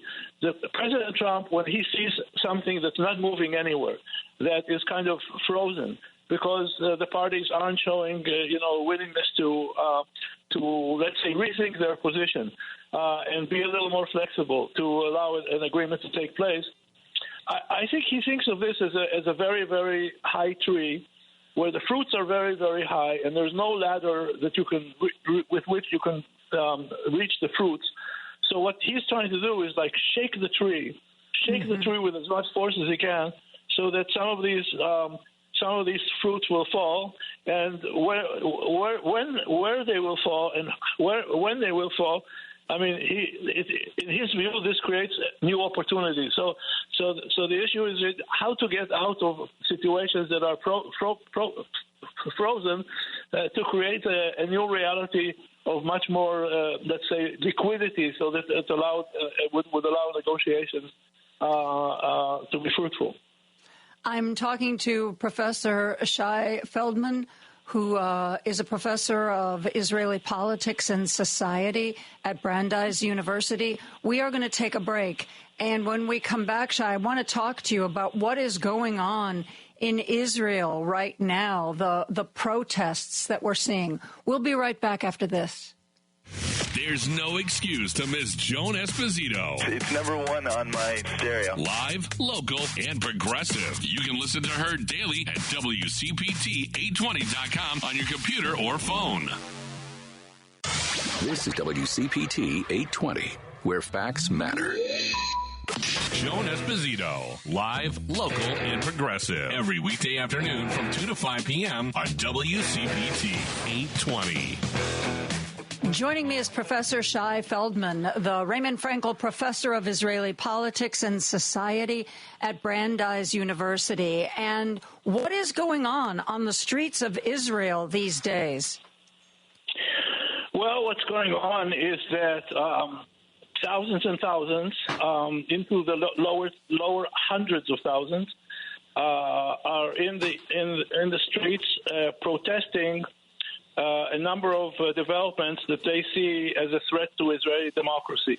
There's actually two kinds of different issues involved here. One is the issue of the future of Israeli democracy, and the other issue is the issues of war and peace, particularly in terms of what continues to go on, especially between Israel and Hamas in Gaza.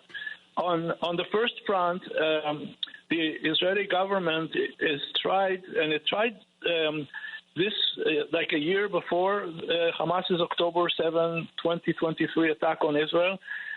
It began then. In early 2023, the government tried to change the balance of power between the executive, which is to say the government, and the legislative branch of the Israeli government, versus the judiciary, to weaken the judiciary so that the executives and the executives and the legislature could do more and without be constrained by the judiciary. This basically was kind of dormant after October 7, but in the last few weeks, the government has revived its efforts to make these changes, and essentially, and how did it try to do this? It tried to do this by essentially trying to weaken at least 2.5 of the gatekeepers of Israeli democracy, which is one, the Supreme Court, which is a very robust, in Israel's case, defender of democracy, and also tried to fire the head of the Israeli General Security Services, which is the Israeli equivalent of the FBI. It also tried to, now there's legislation in the Israeli parliament about this. It also tried to change the way in which judges, and which includes Supreme Court judges, get nominated. Again, at the expense of, let's say, more public personalities and much more in favor of politicians who would play a bigger role in the selection of Israeli judges, and including Supreme Court judges, which is actually on this issue. It's not, even after they are trying to do what they're trying to do and change that, it's not going to be that different from the way that judges are nominated or elected here in the U.S., which is to say a large degree of political involvement.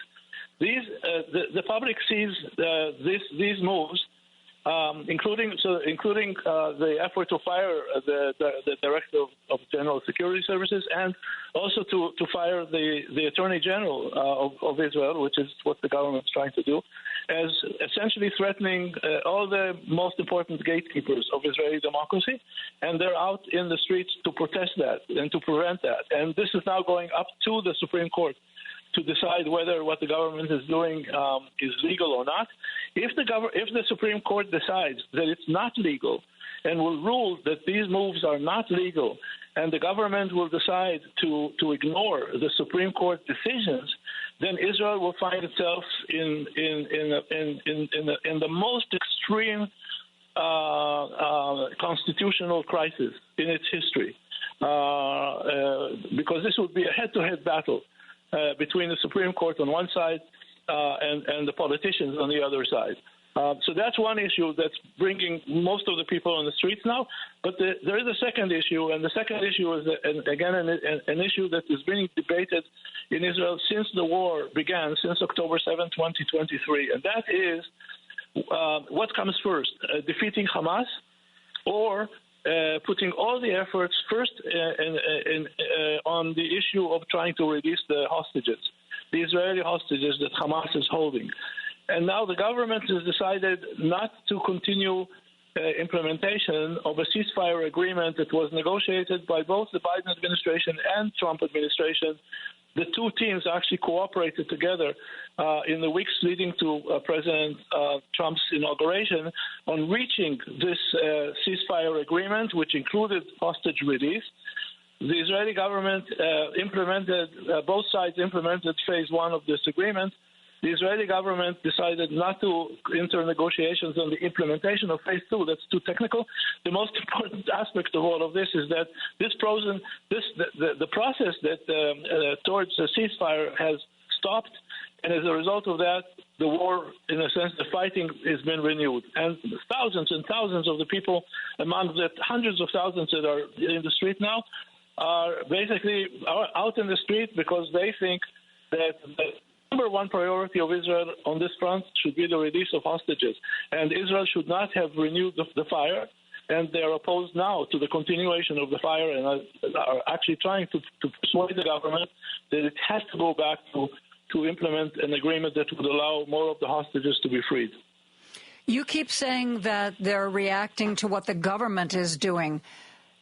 Is it simply Benjamin Netanyahu, or because when I read about these things here in the United States, it seems like Benjamin Netanyahu is synonymous with the government. You know, it's, well, Benjamin Netanyahu's doing this or saying this or wants this. Is he really the person behind all this or not? So the answer is yes. On what we discussed in the last 2 minutes, he is the man, in the sense that there's nobody in the party that questions his leadership. If you wish, it's a situation that's not so different from the Republican Party and President Trump. I've always thought they were two of a kind. Well, maybe, and also maybe they talk to each other a lot, and maybe they try to learn from each other's experience. So the answer is yes. Now, where I think the media sometimes makes or confuses things is between, not so much between the Israeli government on one side and Netanyahu on the other side, because they're the same. However, where sometimes the media confuses is between the government, which includes Netanyahu, on one side, and Israel, generally speaking. And Israel is not Netanyahu and is not the government. There are in Israel, almost everything is debated, like the tens of thousands of people on the street now that are debating the issue of what comes first, what should be the priorities, and they're advocating against the government that the priority should be the release of the hostage and so on. Throughout, if you take this period of since the war began, which was 17 months ago, there's an ongoing debate between the political level, which includes Netanyahu and led by Netanyahu on one side, and some of the leadership of the Israeli defense community, including the Israeli Defense Forces, who are taking issue with certain decisions that Netanyahu is leading to, and so on and so forth. This is where I think confusion needs to be avoided. When people hear on the media, Israel did this, Israel did that, you have to also ask, okay, is this all of Israel is behind this, and who exactly in Israel is behind this, and so on and so forth. So that's where the nuances are very important.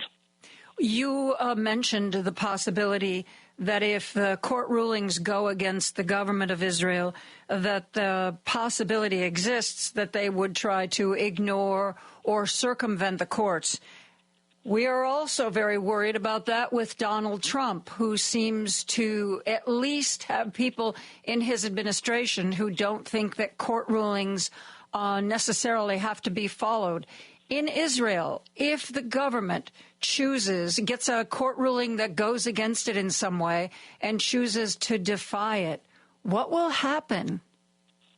Well, that's being discussed as we talk, because first of all, because the most important reason why these tens and tens, if not, as I said, hundreds of thousands of people are in the streets now, is precisely to avoid getting to that point, to tell the government, no, if you do this, if you dare ignore the decisions of the Supreme Court, to use a term that President Trump appears to like, is the gates of hell will open. So and also, so what is in this case? What's the translation of the gates of hell? Well, there are already discussions by the business community. And also the trade unions to call for a general strike The presidents of Israeli universities have said we'll close the university because we, the faculty and the students, will go out to the streets and so on and so forth. So basically the threat right now, and it's being discussed now, it's in preparation. It's warning the government. It's in preparation to the possibility that the government will dare do that, and it's telling the government this will have a price and a major price, and especially this is coming from the business community, the economic circles, because they know that an important element of Israel's economic success is the sense outside Israel that Israel is a stable country, and especially in terms of foreign investments in Israel and so on, Israel's economic relations with Europe, and so on and so forth. And basically, what they're signaling to the Israeli government is, if you dare avoid abiding by the Supreme Court decisions, nobody is going to look at Israel as a stable place, and that will affect the whole question of Israel's the robustness of Israeli economy. So they're signaling already what the price will be in an effort to try to persuade the government to prevent getting to that point. Shai, this has been so important a conversation to have, and I really appreciate you sharing with us what's going on and your insights into it. I hope that you will come back again, because obviously this is a situation that is constantly changing and evolving, and I'd love to be able to talk to you going forward about what you see happening. I'll be happy whenever you would like to do that. I'll be happy to help. Thank you. I am going to take you up on that, and I appreciate the fact that you are volunteering, if you will, volunteering to join us and educate us as well as your students. Thanks again for being here. Thank you for having me. And I was just talking with Shai Feldman, Raymond Frankel Chair in Israeli Politics and Society at Brandeis University. That's going to do it for me today. Driving it home with Patty Vasquez is, of course, up next. Hey, tomorrow, a couple of my favorite people are going to be here. We're going to talk to Eric Zorn, Thursday. The Picayune Sentinel comes out. And we're also going to talk with Professor Marjorie Hershey from Indiana University. We always have, no matter how serious the world is, we always have fun talking about things. We will see where this whole scandal takes us tomorrow. And I will bring you everything that I know. So also I want to give you a heads up about Richard's show, Choose Views. I know I'm running out of time. I'll do this fast. He is going to be talking to Gay Vallement, the Democratic running to replace Matt Gaetz in Florida's congressional district. So, yay, Florida. I am going to be back here tomorrow at 2 o'clock. Stay safe, my friends. Have a great evening. Good night.